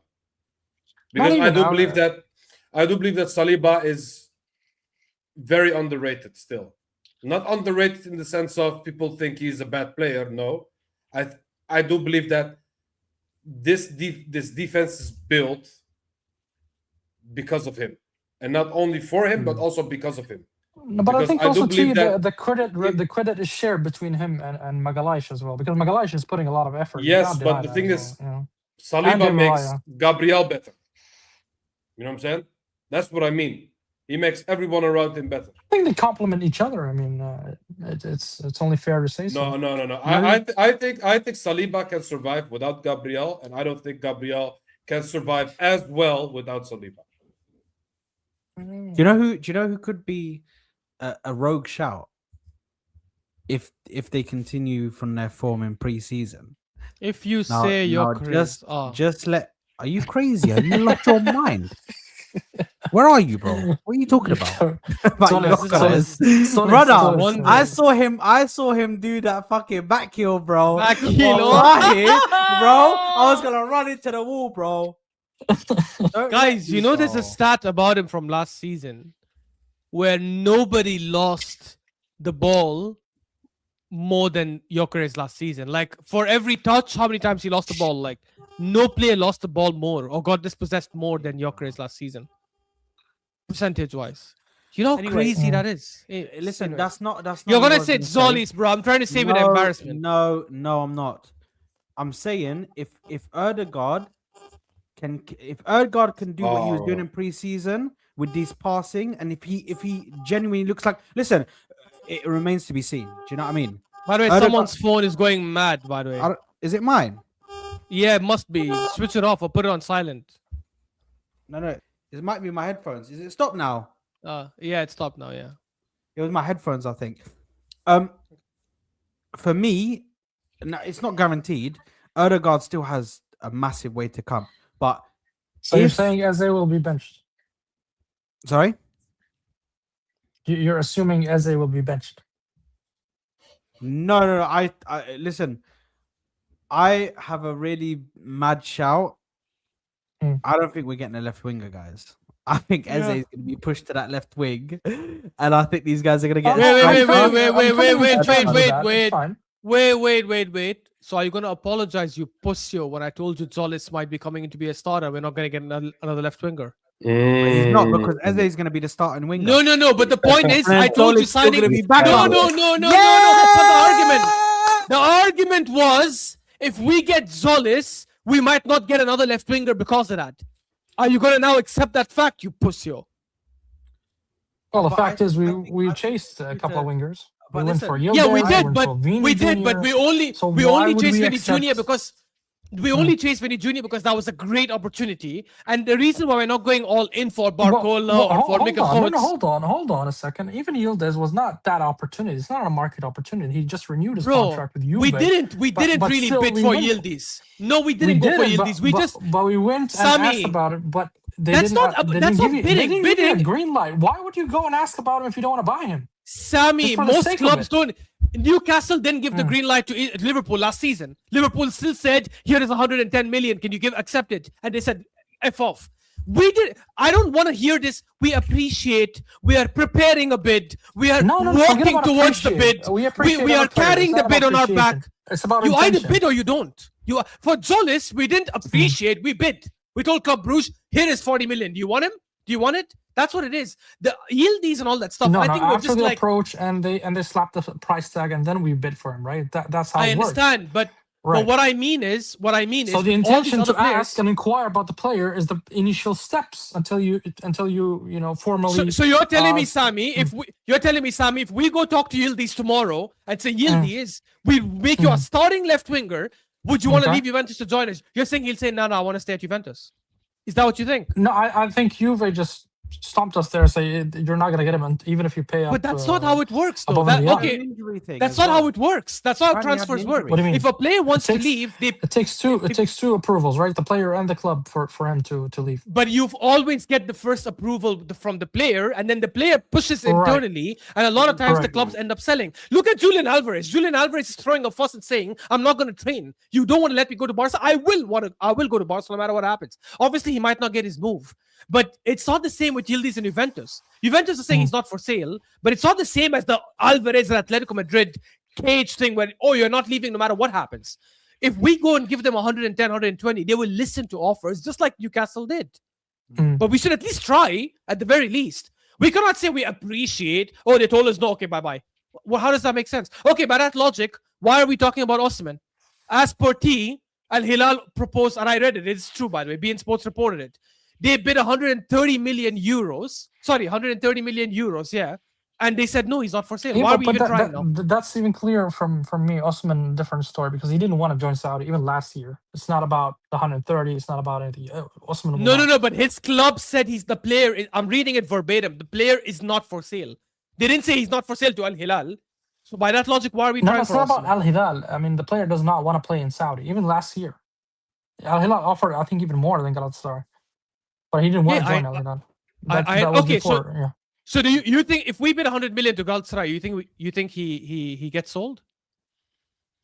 Or 120 million? I think there's a chance, yeah. Why when they rejected 130 and they said the player is not for sale? The club Because already the player said will they're not push selling him. because the player will push for the. So that's the exact same logic with Yildiz. Juventus will say no. I think it's different with Yildiz. Why? Because I think Yildiz is not. I'll tell you why. I think Yildiz does not really want Arsenal. Like, I want Arsenal, or I'm gonna throw a tantrum. How He's like, do you know if I stayed at Juve, I'm good with it. If I go to Arsenal, I'm also fine with it. He's like in between, but there's no like determination how do you know he that? wants to. How do you know that? I wouldn't know. I'm not a person in ITK. I don't have him on WhatsApp, and I call him. But the way the market goes, or the way the news that we've been fed through these social media outlets indicates that's kind of the situation with Yildiz. I mean, if the player really wants the club, you would see a different way of reporting, right? They would say, "Oh, bro, I don't think a player accepted the personal terms, and now the player is negotiating even internally. Arsenal are going even further with the negotiation. Now we were a club-to-club negotiation. Juve asked for 140 million. We offered 100. We're trying to reach somewhere in the middle. Sami, the transfers don't always start that way. Yes, there are sometimes players who will come from the very beginning and say, bro, come on. No, one sec. You didn't let me finish. I said transfers don't always happen that way. Yes, there are players like Bruno G, like Gyökeres, like Isak, who will come out and say, I want to leave no matter what happens to that club. But there are players who don't say anything until a bid comes in and they're tempted and they have a conversation and then they get sold on the project. If we sell the project to Yildiz, I'm just giving Yildiz an example because his club is saying he's not for sale. If we sell the project to Yildiz, he will now go to Juventus and say, I want to leave. That's a Champions League winning team. Champions League team that's a team in the Champions League, the champions of England, Champions League finalists, much better team than Juventus. I would rather go there. At least tempt it a little bit. The same way we could do with any other club. With Vinny Jr., he told us, everyone knew he wants to stay at Madrid. But we still went and tempted fate in case the contract negotiations fall through. We all sat here and said, there's a 60-70% chance he doesn't join us because in the end, Madrid will buckle. Someone will buckle and they'll meet in the middle. But we still went and tried. We still went and said, you know what? We're still going to rattle some feathers there and see if we can make it so uncomfortable that he looks at us and considers us. And David Ornstein, who's one of the most reliable journalists, said Vinny Jr. was open to joining Arsenal if the contract fell through. But obviously, the contract did not fall through and he ended up getting a bit more money. I'm saying with players like Mikkel Gotts, with players like Yildiz. Oh, by the way, just signed for PSG. Yeah, exactly. But I'm saying when these players were available, for Vinny Jr., because he was so obvious that this is the best winger in the world, we went all out and said, let's try. I think for the other wingers, we're not that serious. We're not as serious because we're like, hey, we'll try. If it's easy to get them without that much hassle, we'll go for it. If it's not easy, leave it. It's fine. We're happy with the ones we have. And for me, that's a problem. But if you look at a centre-back right now, the reason we're pushing so hard for a centre-back is because by the way, I'm hoping that Saliba news is not that bad, but I'm reading everywhere that it actually could be 4-5 months. But the reason we're pushing is because we're probably thinking, man, we need a centre-back badly. So we're not waiting for Quansah to come and tell us, I really want to join Arsenal. We're saying, no, we'll fucking go and try anyways. I think we should do that for the left-winger market. But here's the thing, and I'll just end on this before T and Saad could come in as well. I am not that mad if we go to the season with Eze, Zolis, and Martinelli as the three options. I'm not that mad.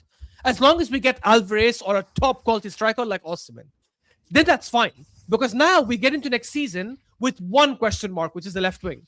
Right wing is quality. Striker is quality. Question mark on the left wing, maybe it'll work, maybe it won't work. I don't want us to go into next season with two question marks, left wing and striker. Because if both of them don't work out, which is what happened last season, we could be in trouble if one of these teams figure their shit out. Sorry, I'm done. Yeah, so like I said, Erdegaard could be. Oh, shut up, bro. I forgot you spewed that nonsense, bro. Look, he No, could but have a good listen, season. He could have a good listen, season, but I don't think I'm it'll just be saying, player of I'm the just season. award. saying that he could be in the running for it if we win the league, and he's a pivotal part to it. Now it remains. Bro, for be that to seen happen, he has to have whether- 25 GA. Do you think he'll have 25 GA? Listen, he's done it before, man. Do you know what I mean? No, that's don't what I think he'll asked reach you. 20. That's what I asked you. By the way, he never Bro. had 25. No, he never Yeah, had I think he 25 had GA. You're 22. lying. Bro, Yeah, Sad, 22. You are moving on hopium. Even if Ødegaard performs, we still don't have enough fight. If Ødegaard performs and he makes an amazing through ball to Madueke, what's going to happen? You know what I'm saying? He's still going to screw it up. You know what I'm saying? It doesn't matter if Ødegaard performs if Madueke is shit, bro. That's what we're saying, bro. We need more firepower, and the fact that our most important position, which is the left wing, we only bought Solis, and we got a better player in Bruno Guimaraes for a position that we didn't even really need it as much as we needed the left winger. You know what I'm saying? Because I was glad to keep Lewis Skelly in the midfield rather than playing Solis and Martinelli at left wing, bro. You know what I'm saying? And that's the issue we're having right now. Yes, Bruno Guimaraes is an amazing signing, and I am not saying that I am angry about the signing. He should have came together with an 80 million plus left winger. You know what I'm saying? That's the thing. We bought a 35 million left winger, 40 million left winger, and we're calling it a day, basically. And bro, we've been talking about this time and time again. It was just like when we had Havertz and when we had Jesus at striker. We had a few seasons where we were talking about we need a striker. And now we're talking about we need a left wing, and we're signing other positions before we do the left winger. You know what I'm saying? We signed Mahots was available, and he went for 55 million euros. for That's 55. ridiculous, bro. 55. Absolutely insane. And I was screaming. Remember when you guys? I don't know who did, but some of you guys used the argument, "Oh, he's going to be 75 minimum." Yeah, I remember. So I remember we're not that going to buy conversation. him. Yeah, You know what I'm saying? I remember that. Bro, this guy went for 55. How are you just accepting a price that they set and not negotiate? PSG negotiated, and also they got him don't for a forget, way better he's price. he's not gonna be playing as a starter for sure. He's not gonna be He's ahead of not Barcelona. 100%. He's not. You know why he'll start a lot of games? Because PSG in the league rest a lot of their players. But in the Champions League final, the big games in the Champions League, he's not going to be starting. It's going to be Kvaratskhelia.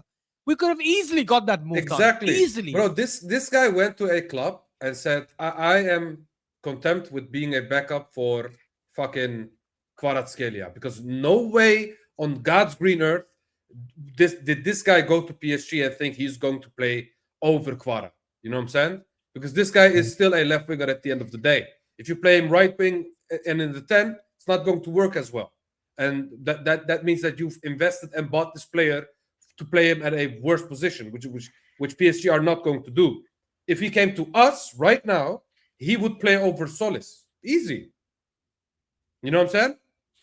For us, he would start if he came to us.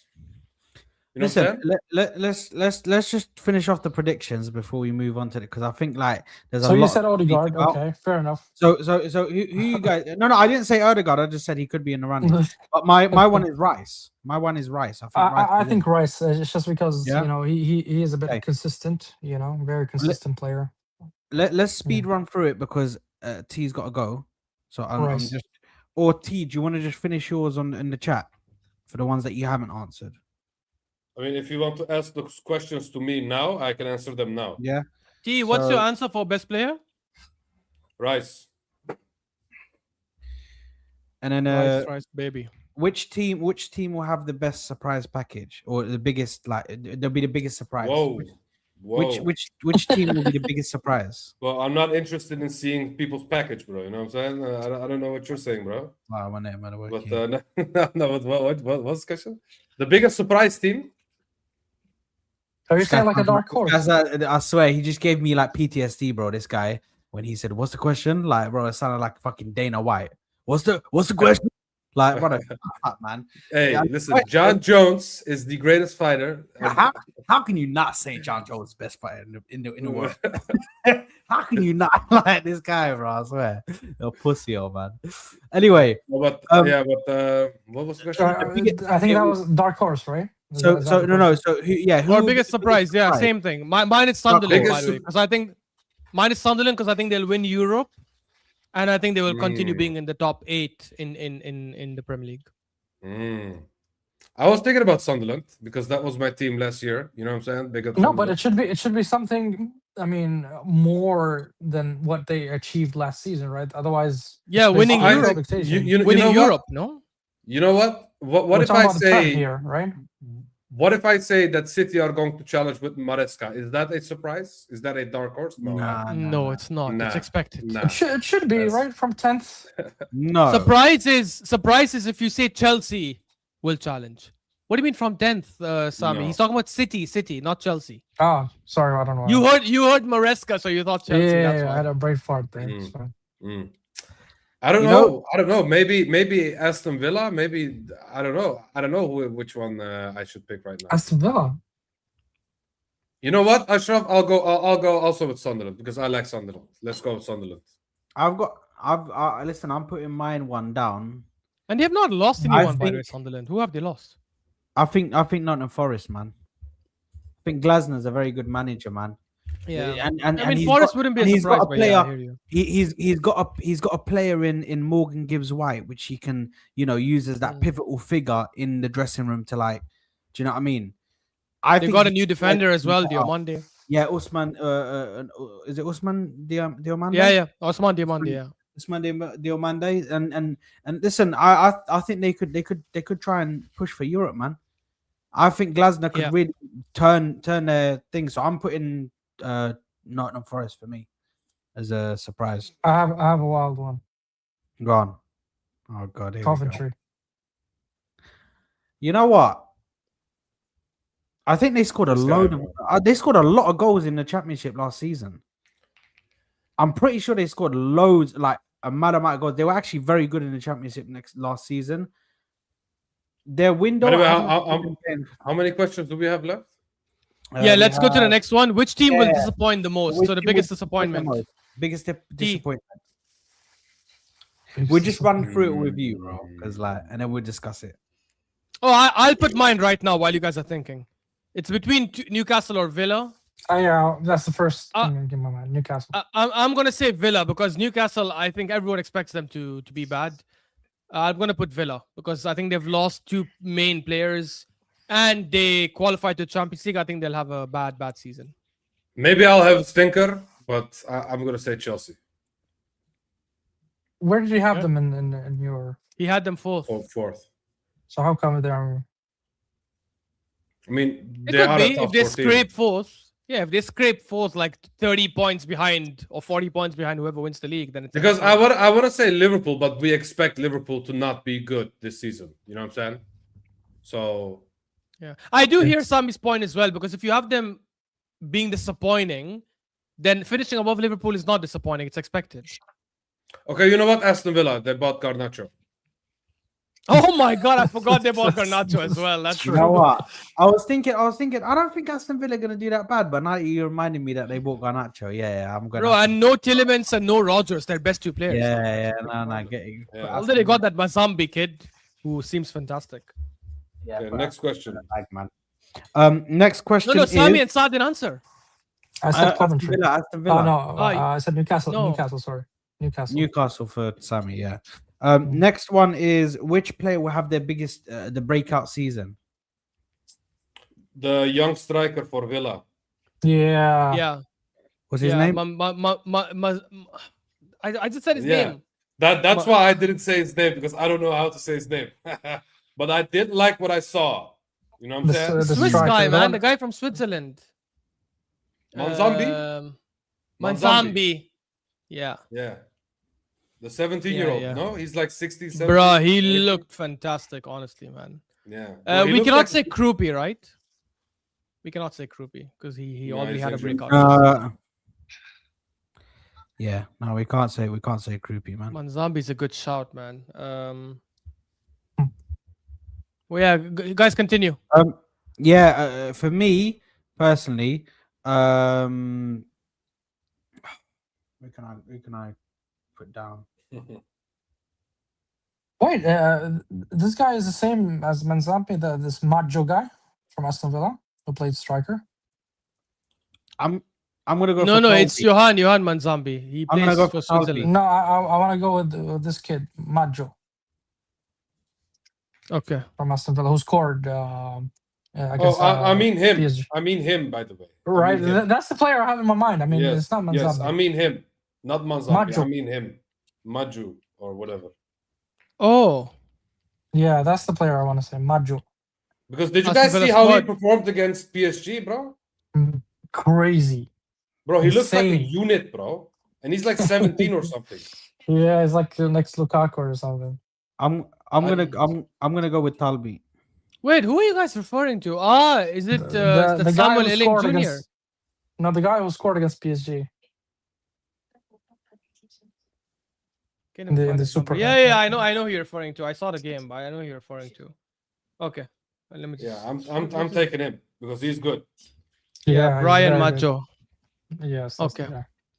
So both of you are saying Brian Maggio. Okay, then I'll go for Manzambi then. Brian Talbi. Maggio. Brian. Yeah, done. Okay. Next one is which manager? Which manager will be the first to leave their job? Yeah. Wait, can we just... sack? Are we doing it for the Ooh. entire thing, or can we just do it for the top six? I don't know if anyone will get sacked. No, just Yeah, the but first. who cares about lower league teams, bro? Like seriously. Yeah, In- who would in the care about tournament. Coventry and We're doing- Brother, we're just doing the top 6, man. The top Yeah. 6 clubs. okay, yeah, fine. Top 6 clubs. Then At I the top think 6 clubs, who do you think will be the first to leave or to get sacked? we might not find out I'll this go season. first. I'll say Xabi Alonso. you had them finishing 4th. Yeah, but still, I think. I don't know. I don't know who else to say because I think they will trust Deserve Maresca. maybe. That's No. the only one, man. Bro, they trust him. You know Wait, what I'm saying? if I think nobody will get sacked, can I leave it blank? And I can just put nobody. No, you have to put someone. Yeah, but what if nobody gets sacked? Then what happens?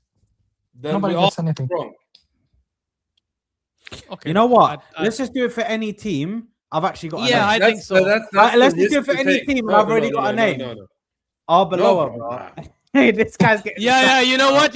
I am putting Arbeloa. I swear to God, I am putting Arbeloa. in the bag, bro. I had Fulham fighting relegation, bro. I think they will sack him, and the new manager will keep them up. Maybe Sam Allardyce will come back or something. Who knows?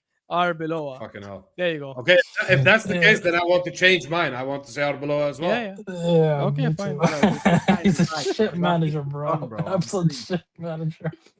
Okay, everyone's saying next- Arbeloa. Next Fine. one is What is one bold prediction you have for the one upcoming prediction season? for the upcoming season. That's such a weird question, Sad. It What sounds is- almost like this Gyökeres question is not a score a lot of ChatGPT goals. question.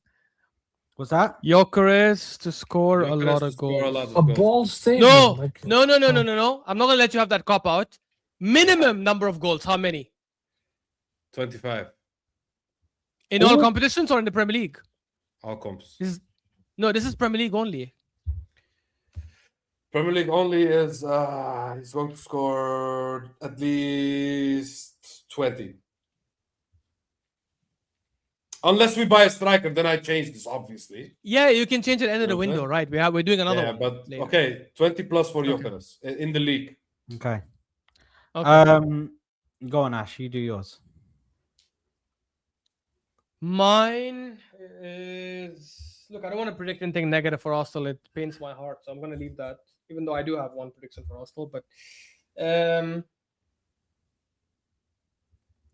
bold prediction for the season. Oh,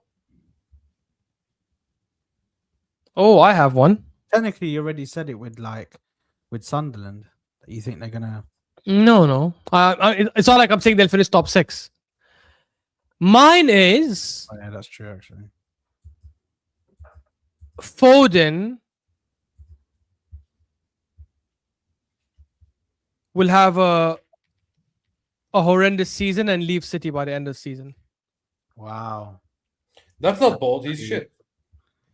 Yeah, no, not but they've shit, just come given on. him a new contract. Like, do you know what I mean? They've doubled down on his thingy, and he's not shit. He's just He's not Saka level. No, he's just underperforming very much. I might change it, to be honest, in 3 weeks. But anyways, Do we have one of the questions like the best player? I mean, the best player and the flop player or whatever. Yeah. yeah. I- We already did I- best I- player. But we didn't say the flop, right? Flop of the season. Flop is coming. Oh no, yeah, we didn't do flop. We can add flop. So can I put it as a bold statement? Yeah, you can. Rodgers will flop. Ooh, ooh la la. What did you say? Rodgers will flop. Bro. Rodri, where at Barca? Rogers. Oh, Rogers. Oh, okay. I thought you said Rodri. Okay. Can you ask me specifically those questions first, so I Yeah, can answer them all at once? Yeah. then- So T, the last one is who will finish with the most assists. Oh yeah, top assister. Martin Odegaard. No, okay. There you are. No, I'm just kidding. I was just doing a sad. That's a great question. I have mine. Mine is Shirky. Good. Hey, that's a shout. That is a shout. That is a shout. Thank you. You know who I definitely will not nominate? Madueke. No. No, That would be the worst shout. Yeah. You know Mine what? is Solis. It's either him or Bruno Fernandes, but I do believe that Turkey is going to have a better season, so I'll say Turkey. And on that note, Sami. I'm going to leave. If that was the last question, I'm going to leave. Yeah. Big up team, man. Big up, guys. Big up, Big up the team. chat. See you guys next week. Yalla. Big up. I think Solis, man. I'm Change gonna. the thing. You think Zolis? Okay, Sami. Yeah, I'm flop? backing your Wait, boy. are you? Oh, top assister. Oh wow, Okay. that makes sense actually. So Saad, who are you saying? So for my top assister, I am also gonna go Turkey. For that one because I can just see the link up between him and Haaland, loads of goals, all of that good stuff. And for my bold prediction, I'm gonna I don't know where Sami went. I'm gonna take that change. He said he's got to rejoin. I'm gonna change my bold prediction. By the way, actually, you go first, then I'll take mine.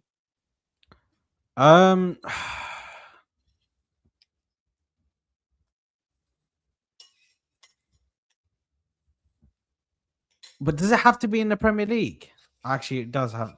Technically, it does have to be in the Premier League because we're doing a Premier League prediction. Sorry guys. What was it? I lost the audio. That's all good, bro. I'm gonna say my bold prediction.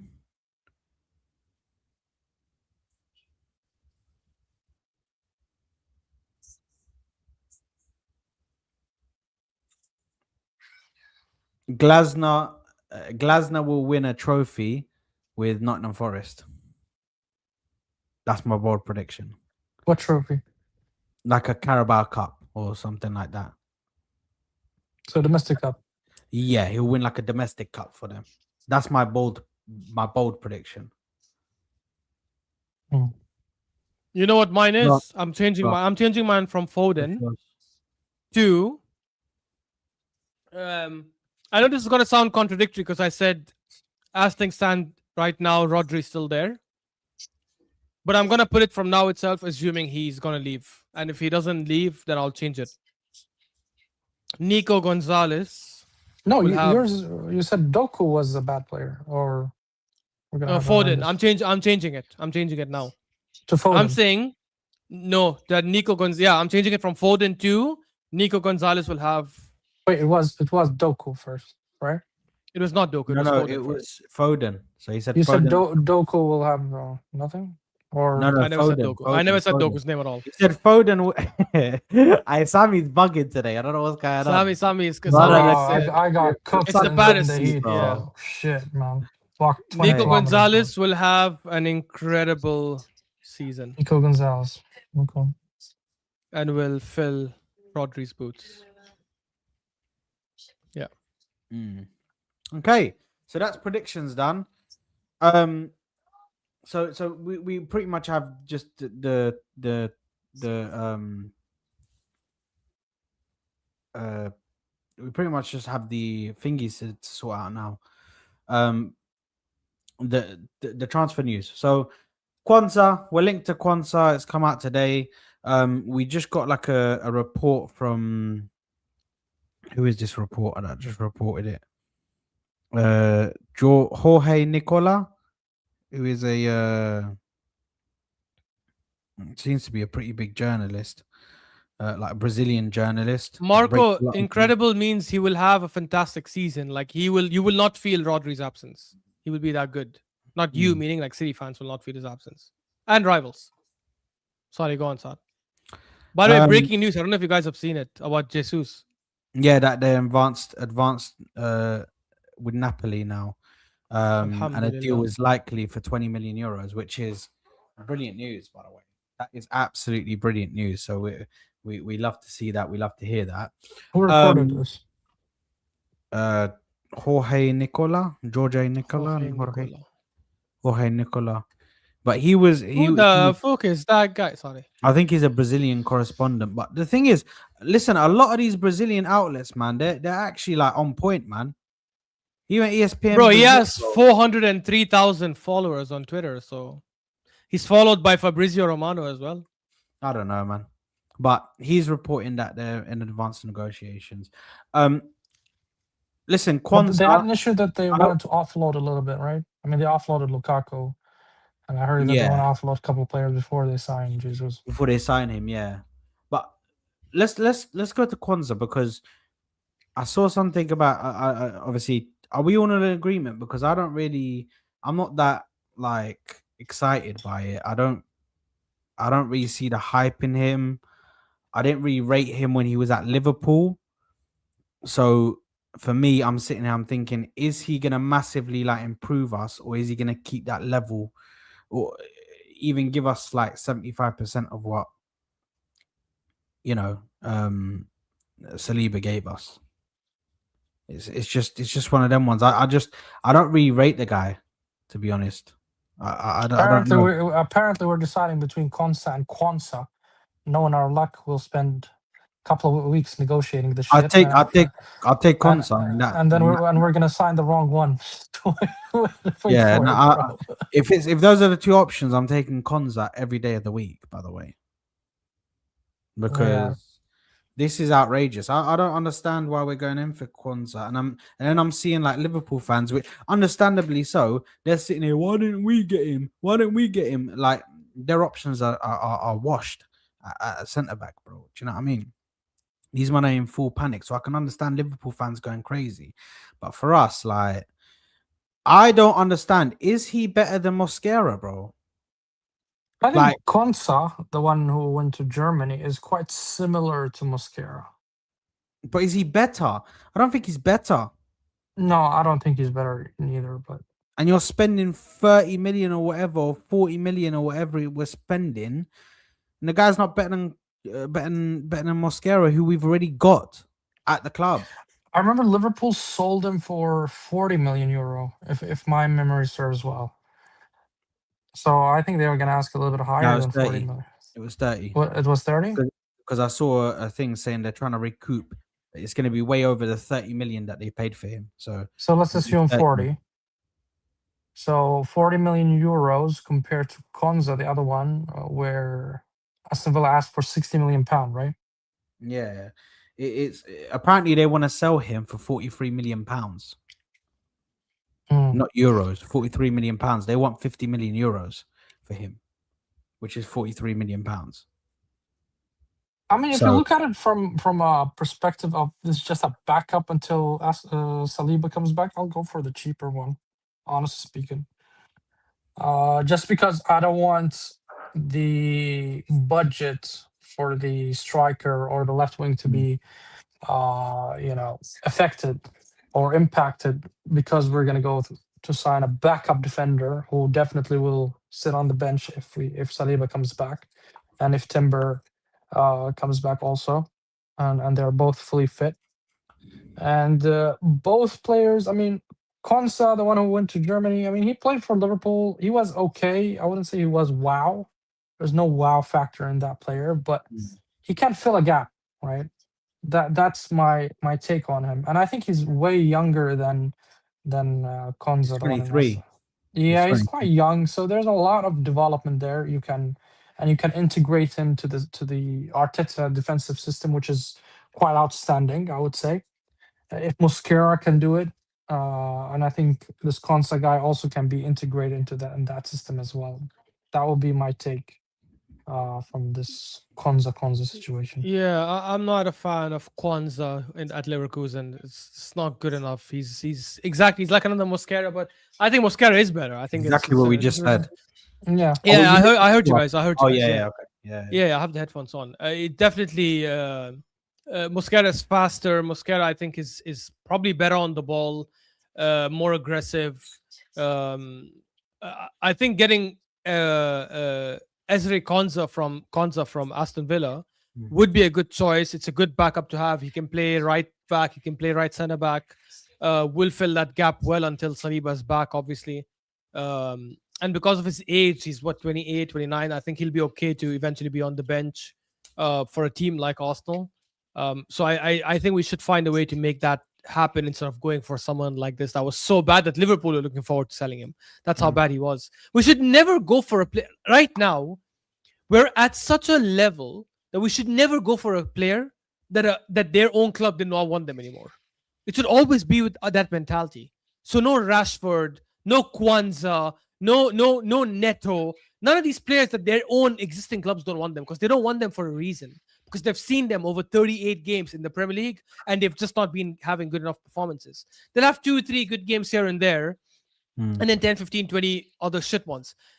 Can you guys think of any player that flopped at their club in the Premier League, like that played consistently? I'm not talking about Salah, De Bruyne and all that left early from Chelsea. I'm talking about players that used to play quite a lot of minutes for their clubs, left, and they were flopped. They were kicked out of the club or sold because they didn't want them. The club didn't want them anymore, and they turned out to bang some in some other club. Can you think of any? No.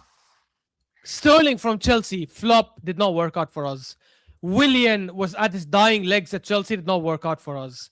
Who else is there that we like? I can't think of anyone. Rashford at United didn't want, went to Villa, didn't pull any trees, then went to Barcelona, didn't pull any trees there either. There's not a single player I can think of that flopped that bad at the Premier League club and eventually went and revived their career somewhere else. Odegaard at Madrid is not the same, because Odegaard at Madrid was like 18, 19, bro. It's not the same thing. He was so young at but the time. He didn't really flop. I mean, he had a situation. Who? Greenwood. Yeah, but he's never picked his career since then. He's had decent performances at Marseille, but it's not at the highest level where any big club would want to take him. This is why you see all the big clubs out there like Spain, Barcelona, Madrid, all these other clubs. Madrid need a right winger. They didn't even consider him. They could have. Yeah, but you know why?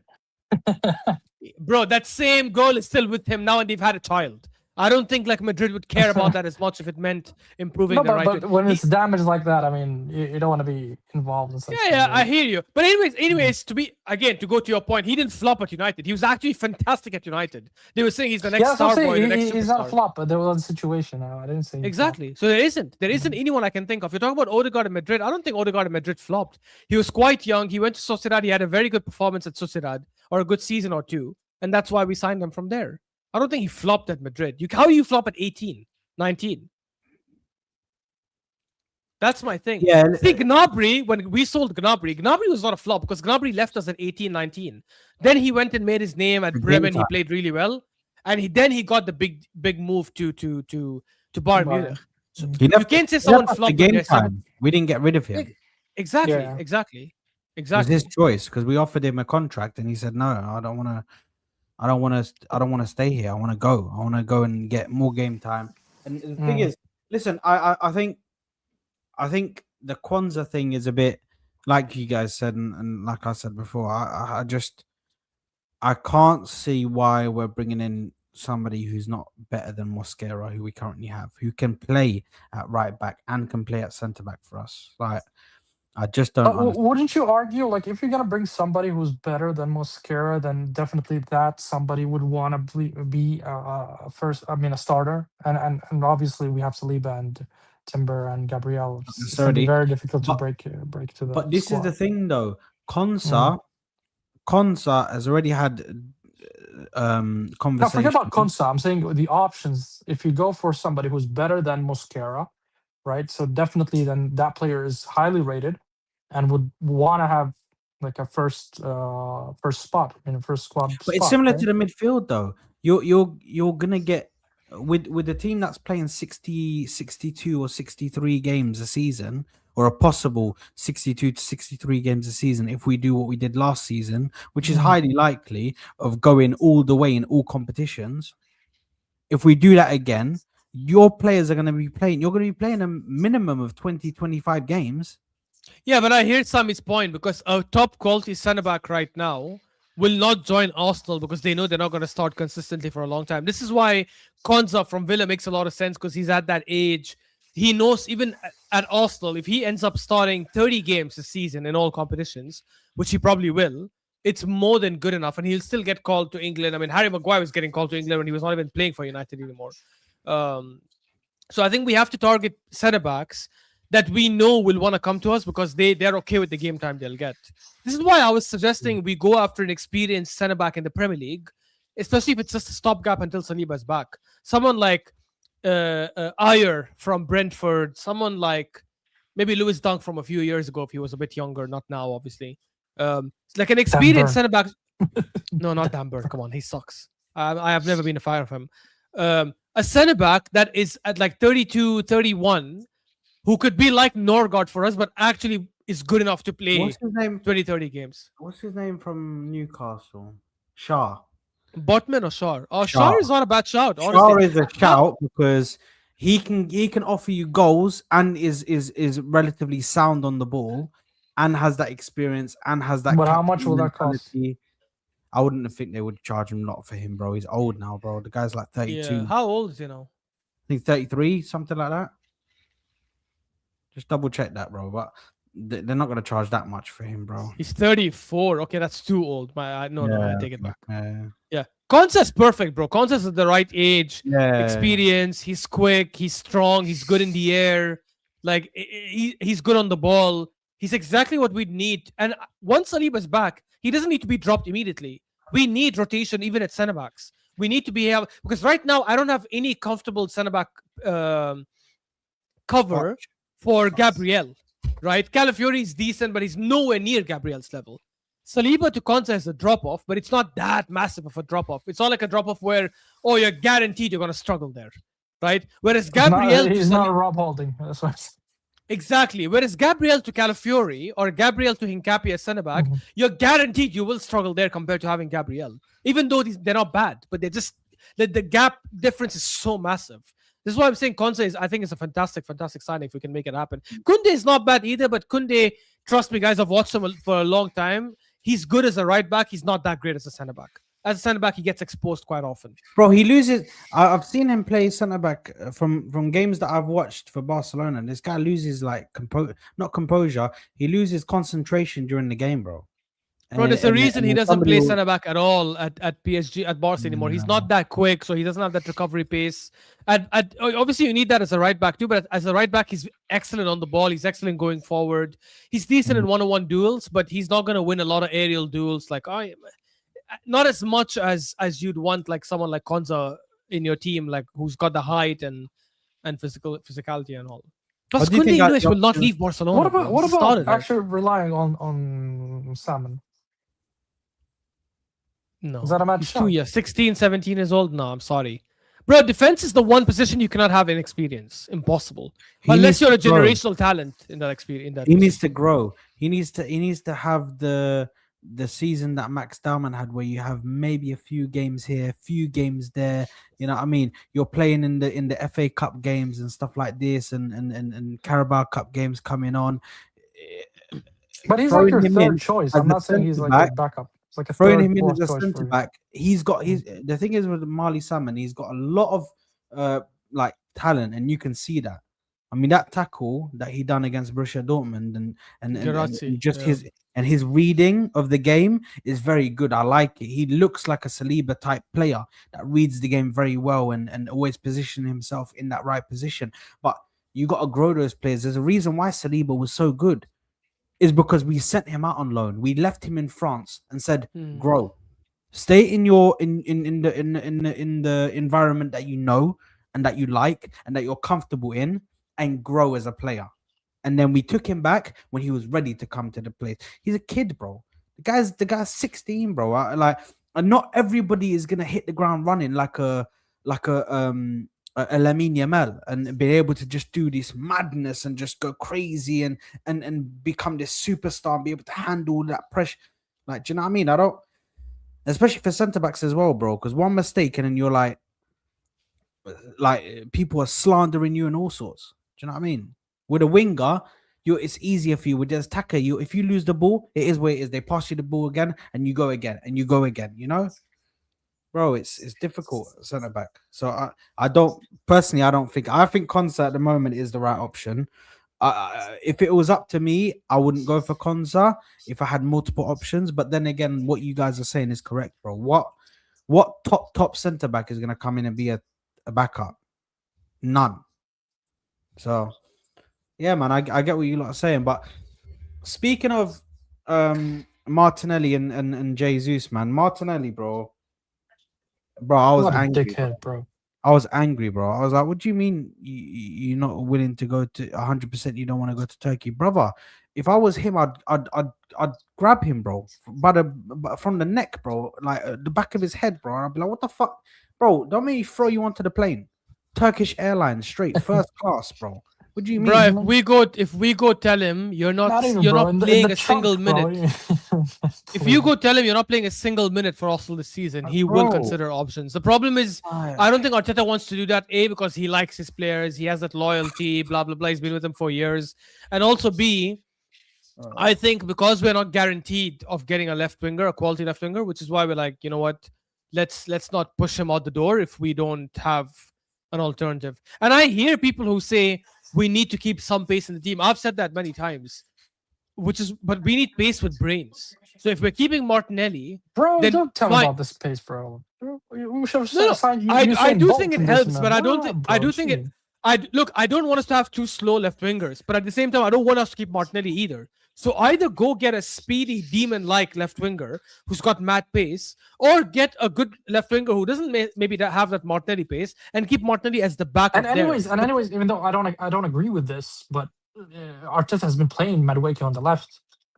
I don't want him to, but he is playing Madueke. Well, right now, I'm concerned about Madueke playing on the right. I mean, he only played him a few times. I don't want the player period, but what I'm saying is, what I'm saying in terms of coverage, in Arteta's mind, he's like, okay, I can still play Madueke in the left. I can play. I don't think he will. He's tried it last season, Sami, 4 or 5 times, and then he stopped immediately because it never worked. It never worked. He never stopped, I say it never, he always. When was the last time he did it? Name the game. He never did it after. I don't remember. It was literally season. He did it at the start of the season. He did it after the summer, after the international, after Christmas. He tried it again. He did it once, I think. And then after January, I never saw him again at left wing because it exactly. And I think it was because Trossard came back and also Martinelli is back, and that's why he never tried to play him again. But no, but when he tried it in the beginning, Trossard and Martinelli were there on the bench when he played Madueke on the left wing. Yes, against can't remember Forest or bro. They signed him. They signed him, and when they signed him, they told us he was coming in to play equal amount of games at right and left, bro. Arteta was speaking about him as a versatile attacker, saying he could play on the right and the left. It's amazing. Hey man, you never know. Yeah. Maybe I agree with football heritage. I agree with football heritage. We will end up playing Eze at left wing, which by the way I'm not mad at. I think Eze is our best left winger overall in the team right now. But I didn't like it when I saw him, bro, in a couple of games. He didn't play there often. Obviously against Forest, he started left winger. He got an assist. He came off the bench against Liverpool, left wing, and he skinned Szoboszlai and went in. He almost scored as well. I think left wing, he's fine. Honestly, he does well. He scored a banger against Newcastle. You take a lot from him. You take a lot from Eze if you're playing on left wing. Yeah, but you also get more as a 10. That's all I'm saying. I hear you. But he's our best dribbler. He can dribble in tight spaces. He can cut and shoot. He played there for Crystal Palace. Is he my number one option out there in the market? No, of course not. That's why I want us to get a left winger. But if we end the season or end the transfer window with Solis, Martinelli, and Eze, it has to be Eze that plays there. Then let's pray Zolis turns out to be a magnificent signing. Look, I will say this on Solis, to be fair, because I did criticize him a lot. I not criticize him. I just said he's not good enough to play in the Premier League. Preseason is preseason. I'm not gonna get sucked into it because of that. But I will give him credit because I cannot shit on him because he was our best attacker. He looked like he had decent moves.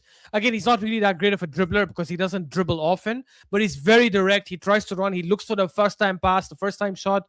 So also, his decision making in the final third. His decision making is spot on. I was very, very happy with him in preseason, but that means absolutely nothing when it comes to the actual Premier League. So he has to show that now when he starts against Coventry in the first game of the season, when he plays in the other Premier League games. His second game is Villa and the third game is Chelsea. So our first 3 games are not easy at all. He has to show it in those games. If he does, then do you know what? Do you know what I wouldn't mind as a left winger to come in as that other kind of archetype? Rashford. No, brother. Do I look like? Is my name Sami? Brother, respect me. I wouldn't mind taking this Mbaye guy. Mbaye. Yeah, Mbaye. Yes, from PSG. bro. Yeah, bro, yeah. Because I was looking at it and I was like, bro, what foot is this guy? Because he was playing on the right for them. But he's right-footed, but he plays on the right. Why don't we get him, play him on the left, and say, listen, exactly, your strong foot is your right foot. Use it. That's what I wanted to do with. Yeah, but Rodrigo's gone now. That's done now. That's done. He's not gone. What do you mean? We can actually get him next summer. This is why I'm okay waiting for a left winger. Season, I'm talking for this season, bro. The guy. Yeah, so Sad. What if I tell you we can get a top quality striker, say Osimhen, for example, this summer, but we don't get a left winger, and next summer we get Rodrigo. Would you take that? But it depends on how Rodrigo is going to come back. Yes, but we'll find out in Jan, right? He's not going to be back in May. He'll be back in Jan. We'll have 4 months to assess. If in those 4 months he plays back to his best and he looks like he's not affected by the ACL, then fair enough. We buy him in the summer. If he looks like he's affected, we go get a quality left winger next summer. I mean, listen. I don't know who though. I don't know who. To be honest. The thing is, next summer, Due or Kvaratskhelia might be available. Maybe one of them will be like, bruh, I don't want to keep rotating. I want to start like 40, 50 games a season. You could get Due next summer. You never know. But listen, the thing is, I think or Yildiz, yes, Ankor. I think Kvaratskhelia could be on the cards if we could do a gamble like we did with the. I read somewhere that he's negotiating contract renewals or an improved contract, so it's highly unlikely. I mean, listen, there's always actually, yeah, it's highly unlikely, but it is what it is. Listen, right now, I do think we need attackers. I actually think shit, Sherlock. No, but I'm just saying. Maybe we could take a punt on Krupi as well, even though he's injured for 3 months. You'd get him cheaper actually because he's injured for 3 months. Probably. I actually thought we were gonna get him, to be honest. I thought that was someone that we might actually get before his injury news came out. But I think Osimhen is obviously on the cards. We know that for a fact now because the reports have come out. We were looking at Barcola. Now it's all gone quiet at the moment with that, but it remains to be seen. Do I see us going back in for that? I don't know. I really don't see us spending 130 M's or 120 M's or whatever. That's a mad price tag they set for him, man. Like mad. Spending that money for somebody of Badly Barcola's quality, like, bro. I really don't know. The market's just cooked, bro. Like for left wingers right now, which is a massive issue. Bro, I don't know, man. I don't know. And then obviously we do need somebody who has pace, or is it worth just waiting out this season, using Eze on the left with Solis? I'm glad that Ash is actually coming to his senses now and just like saying, you know what, Solis is actually a good player. and I said he impressed me in preseason. I didn't say he's a good player. I don't know if he's a good player. I'll only get to know when I see him in the Premier League. okay, yeah, but at least we've seen that he has some things that if he does what he done in preseason, he can take that into the season. At least there's some things there that can help him in the Premier League. Yeah, but doesn't always work that way. That's Remember completely Chuba different. Akpom? Chuba That's Akpom was the completely preseason king. Okay, yeah. Exactly. Yeah, Chuba Akpom was fantastic in preseason. He never worked Where's out he for now? him. I swear he's rotting in like Ajax. I have Wasn't he, no or something idea. like He that? went to Ajax or some shit like that. I don't know how he's. Bruh. The last time I saw him was him giving advice to the youth at Arsenal, saying, "Oh, you have to Brother, take this man. opportunity." Blah blah blah. Listen, man. Bro, give it up, man. How old is he now? He's 30 years Well, old. 20 Oh my god. 30. Yeah, bro. Can you Oh believe it? my god. He's an Ipswich. He's an Ipswich, bro. All right, we're gonna see him this season then. Yeah, seems like it. He's Chuba 30 Akpom. years old, bro. Wow. Maybe I was a little kid when I was watching him, or not a little kid, but maybe I was a teenager when I was watching him. He's the same age as me, bro. Bruh, he played 29 games last season for Ipswich, and he scored 2 goals. Yeah, love. And that was in the championship, innit? He's a striker. Bro, Ash is laughing, and then Sami just says, and he's a striker. Like, bro, what the fuck, man? Oh my god. Yeah, but I mean, when it comes to the How can you be that bad? attacking market, it is quite dire, to be honest. I mean, if you look at the options and the price tags, it's quite insane. And I'll be shocked if Berta pulls madness, in this market. Honestly speaking, Would you guys take a gamble on Rodrigo now? No, not while he's If they- injured. No chance. If they said to like you, until Jan. if they said to you 40 million, take him. No. I have to see how he because bro, he could come back from his ACL and be like yeah, ACL is a nasty like injury, bro. Gabriel Jesus. Gabriel Jesus. The thing with Rodrigo is he uses explosiveness and quick change of direction, all that. That gets affected with ACL. So he could come back exactly, and he won't even pass his medical now. You're right, Ankur. He could come back like Timber, fair, maybe, but he could also come back like Jesus. And there's a big probability he could come back like Jesus. So we have to. I need to see him play at least 3 months consecutively, and then we'll be like, okay, you know what, fair. There's one Dio winger Monday. who's, Dio Monday is the guy we should have really pushed for, honestly. Even at 120 million, we should have tried to get that done. Yeah, I don't think you're gonna get Diomande off Real Madrid. But anyways, the other winger that is available is Rafael. Nusa. Also, Nah, yeah, please, was available. No. Nah, please, man. Nusa's better at Nusa, Leipzig, bro. I don't mind Nusa. I would have that, bro. I'll take that. He looked good in the World Cup, man. Oh, I got an update from 6 minutes ago from Florian Plettenberg. Clear internal decision. Jarrell Quansah is currently not for sale at Bayer Leverkusen. There is also no release clause or buyback option. Alhamdulillah. Alhamdulillah. This is excellent. Alhamdulillah. Brilliant news. Alhamdulillah. Great news, bro. Imagine if we had to sign him in the end. And also, Sami, relax, bro. Please, man. Why are you mentioning that name, bro? This guy is getting rejected by Leeds. Better than Martinelli, bro. Well, bro, he's getting rejected by Leeds. Rafael Leao. Oh. Bro, if you offer your services to Leeds and they say, yo, we're good. Bro, do you know how much He is better than Martinelli, but like, yeah, I don't wouldn't think take him now. he got rejected by shared a Leeds. clip Maybe yesterday, his I shared demands. I shared a clip yesterday, yeah, that was from the Loose Cannons podcast. Big up to Turkish, bro. Because what's his name? Oh my god, Jordan was like, oh, I know a player that we can get that nobody said. Would you guys take Jack Grealish? And then they're all going mad. I'm going mad from hearing that firstly, and like I'm fucking angry. And then he says, "Oh, he's better than Martinelli." We need to stop thinking he's better than Martinelli. If we start going by, "Oh, he's better than Martinelli," brother, my nan is better than Martinelli. She's dead. May Allah grant her Jannah. Allah yarhamha ya Rab. Yeah, wallah. Jack Well, Grealish that is the bar that we is have right Bro, now. like- Saad, you know, I'm sorry, but that's the levels that we have. No. We're not If Martinelli. it's get Grealish or not, I would rather say No, I don't Zolis. want Grealish. No, I'd Grealish rather is say washed. Zolis. Bismillah, Zolis. Yalla, let's go Zolis. No problem. Zolis, We all speak I Greek. saw it, man. Garapau, some pow, whatever it's called. However you said descendants, I don't remember.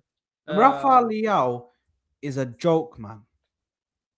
I'll be so real, bro. Like, I don't know why you say he's a joke, but I do rate the player. Maybe the last season, a couple seasons, he was not that. he's great, just not but- consistent. That's my issue with him. If he's Bro. consistent, I'd be the first one to yell his name. But he's not consistent. I think we have to move past that train. I look. There are names available. We shouldn't we're acting like there aren't many options. There are many options. There are many. We didn't even know this tallest guy existed until we were linked with him. Even though he played against us last season, by the way, in the Champions League, and he played against Barca in the Champions League, and he played against Bayern in the Champions League, and he wasn't. Yeah, he but wasn't his good in numbers any of those also were games, by the good. way. I mean, even though it's a Belgian He's a- league, but the numbers are. Yeah, it's irrelevant. If I bring someone from Al Hilal right now who has 50 GA, is that something we can carry to the Premier League? No, right? Like, come on. Probably the Saudi League is better than the Jupiter League. Jupiter League, it's named after a planet, for God's sake, bro. That's how much of a joke it is. Is it too late to hijack the Mika Hot still? Nah, it's done. Now. It is Ah, too it's, late, unfortunately. It's done. They Yeah, already got an it is too agreement late. and everything, bro. You know what? It's such a like messed up market. Who are the realistic options that we've got right now? That's a lot, Barcola. Yeah, well, if you hijack, Barcola, you're willing to spend that money. Yildiz. I think Yildiz is still an option, to be honest. I don't Yildiz. think we've attempted it enough. And Ndiaye, Iliman Ndiaye India, from yes. Everton. I wouldn't mind India. You know what? Mbaye from PSG. Mbaye That- from PSG would be the easiest buy if we go for him. Easiest. Mbaye, I liked what I saw from him, bro. Here's the question: would you guys take Gakpo? No, bro. Nah, man. He's not bad, to be honest. I wouldn't take him, but he's not Nah, bad. man, bro. He's the definition of no consistency, bro. Yeah. Like again, it's another not inconsistent player, you know. It's like, bro, Nico Williams is a shout as well. Nico Williams Nico is Williams definitely is a a shout. You know what? I can't lie. Who was I just about to say? Who the hell was I just about to say? Nobody knows. Frick, it's gone. McGinn. Yuck. What did you say? What is wrong with us? What did you say? What did you say? What did you say? Nah, just forget about it. Listen, I'll be real, man. Listen, let's get Talbi, bro. But I'll take him, man. He's okay, man. He can honestly. give Like, you I the- would take him as backup, not as a starter. Or Azal Zuli. You can bring in Azal Zuli as maybe a winger. Bro. No. Again, not enough consistency. His numbers aren't that great. Yeah, like, you know you need what, someone you need someone who's already got the numbers, bro. Well, then even eliminate. I'm looking at the list here. So here's the list. This is ranked by footballanalytics.ai. Vinny Jr. is number 1. We tried going for him, it didn't work. Yeah. Kvicha Kvaratskhelia, Jeremy Doku, Bradley Barcola, Kenan Yildiz. I mean, I said we should go for him. Rafinha. But I wouldn't want Rafinha to play that position for Arsenal. Luis Diaz, Yan Diomande, Anthony Gordon, Cody Gakpo is there. Alberto Molero from Villarreal. Saeed El Mala from Cologne. Rafael Leao, AC Milan. There's Bazumana Toure from Hoffenheim. I have no idea who that is. Gabriel Martinelli is rank 15. So anybody now that you say Look who's under him, huh? So under Martinelli, you've got Rashford in 16. You've Yeah, got Sami, you Lookman in listening, yeah? 17. you listen Yeah, to Sami, you've- yeah? You've got Rashford. Nico Williams in 18. You've got Zelzuli in 19. You've got Christos Solis in 20. Oh wow. You're listening, Yeah. Saad, huh? I don't agree with that. I don't agree with that. Then you've got Alex Baena, who by the way sucks. Like, I know he started for Spain in the World Cup. He's not that good. You've got Dorgo for United, who's not even a left winger, to be honest. Savinho, who's also not a left winger. Then you've got Mika Hots, who I think is only there because of the Dutch league. He's definitely better than these guys. Oh, this is a name who actually was decent before. Kevin Schade, Brentford. Oh yeah, Kevin Schade. He's okay. He's 24. Somerville, who went to Hilal. Al Hilal. Antonio Nusa. Igor Paixão, Marseille. He's not that great. I remember watching him play when I was watching One Area. Yeah. Harvey Barnes. Jamie Gittins is ranked 30. Jesus Rodriguez, who's only 20 years old, by the way. We have some names. Oh, Malik Fofana from Lyon. But the That thing name is, kind of dissipated, right? I mean, there was a hype. I remember Malik Fofana, and then all of a sudden it just disappeared. I don't watch League whatever, but I don't know what happened to him. bro, He's decent. I still remember what his stats were. Let me see his stats. His stats for Olympic Lyon last season were... Never mind. Okay, next player. bro, that means they're diabolical because the way I went. Never mind. Never mind. Let's move on, man. You see, like 35 let's games, just- 1 goal, 2 assists. Let's just Listen, it's for me personally. I need these guys to now find. They found a guy like Solis who can do the Trossard role. You now need to go back into those same scouts. Michelli needs to freaking get off his ass now and say, "Yo, scout us somebody, bro." Find the actual Martinelli, There the must Martinelli be we lost. somebody. There Yeah, must be the one we somebody lost in that 22-23. right now that nobody knows about that you've got like tabs on. Go Bro, scout in the wallahi, Netherlands or something. Uqsim billah, I mean this genuinely. I would even take Neymar right now over what we have. Get out of here, man. At 33 years old. Did you guys watch him last night? He played against, I forgot which team, and he Get out of absolutely here, balled you're talking out. about, yeah, two he plays assists. 1-2 games and then he's injured for 20 And, games. yeah, but those So- 1-2 games, he will win you the game 100% versus what Yeah, bro. freaking Martinelli does, bro. Oh, Honestly, I would God. take him over Martinelli any day, man. Big up. But anyways, yeah, obviously that was just I'm just being facetious. We have a lot of options. Look, guys, the reality is we have to accept the truth that we are going into next season with Solis, Eze, and Martinelli. That's Yeah, I just what already it is. I came into terms with that. I've already accepted it, which is why my main focus now is to get a striker. If we can get someone like Osimhen or a top quality striker, even if it's someone unknown, I'm willing to take the risk on someone unknown if he has the attributes and talent. And then hopefully he ends up having a good season for us. But Yeah, I like we the can't- Inter Milan striker. What is his name? That kid? Lautaro Martinez, No. Fuck Martinez, man. The guy will play. Thuram. I think. Marcus No, Thuram. no, bro. His number is like 94 or something. Forgot his name. Who a youngster. are you talking about? Esposito or something. Ah, Inter striker. Esposito. Oh, I Esposito like is that not a guy. striker. He is a striker. He is a striker. He's Inter. a striker. Yeah. Striker. He was their second striker. Yeah, I like that kid. Cool guy. That was. Yeah, They I like signed that him kid. in contract Yeah, with Sebastiano him. Esposito. They've said he's not for sale. Apparently, there was. A I report genuinely of- like that guy. earlier in the season, early in the summer, there was reports of us going in, or not in this. Yeah. back end of the Yes. season, There was reports of Arsenal I remember that. Yeah. going in and trying to get him and trying to get an agreement before the summer so we can go in and bring him in. And they shut that quick. They Bro, shut I'm that sorry. door. I'm not trying to be xenophobic. I would not get any Italian attacker right now. Their attackers are garbage. Let them pick up their youth team a little bit more. Qualify to at least one World Cup, and then let's look at their What attackers happened to after. Italian football, bro. What I is have no this? idea. Their What attackers just happened to went it? down Like, the it's hill, bro. the football association, bro. Bro, they went from Totti and Del Piero and Totti and Tony, Luca Toni, and all these guys. Even Gilardino was not that. Even Gilardino was Yeah. decent. They went from these guys to freaking Quagliarella was actually not bad. Immobile was the best striker they've had over the last 10 years. Yeah, Immobile. Ciro Immobile. And he's Funny not enough, that good. I just saw Ciro Immobile is officially retired today Oh, finally. from professional football. Finally. Big up to Ciro Immobile. Yeah. I anyway, don't know, man. I don't think we have so many options. We just need to wait, man, and see what happens, man.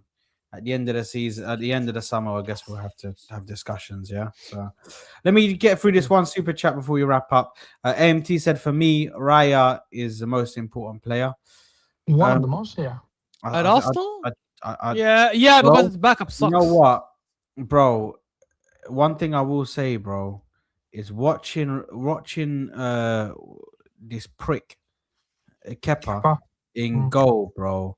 Like I was so happy when I saw Melier coming on because I was like, thank God, man, we don't have to watch Kepa anymore, man. Like, bro, I why can't is believe Kepa that's what here, we're saying, bro. That's how sad things are. That's how sad things are. Because Melier is not even good, and I'm saying, thank God, I have to watch him instead of thinking we should. Well, we should have just kept Setford, bro.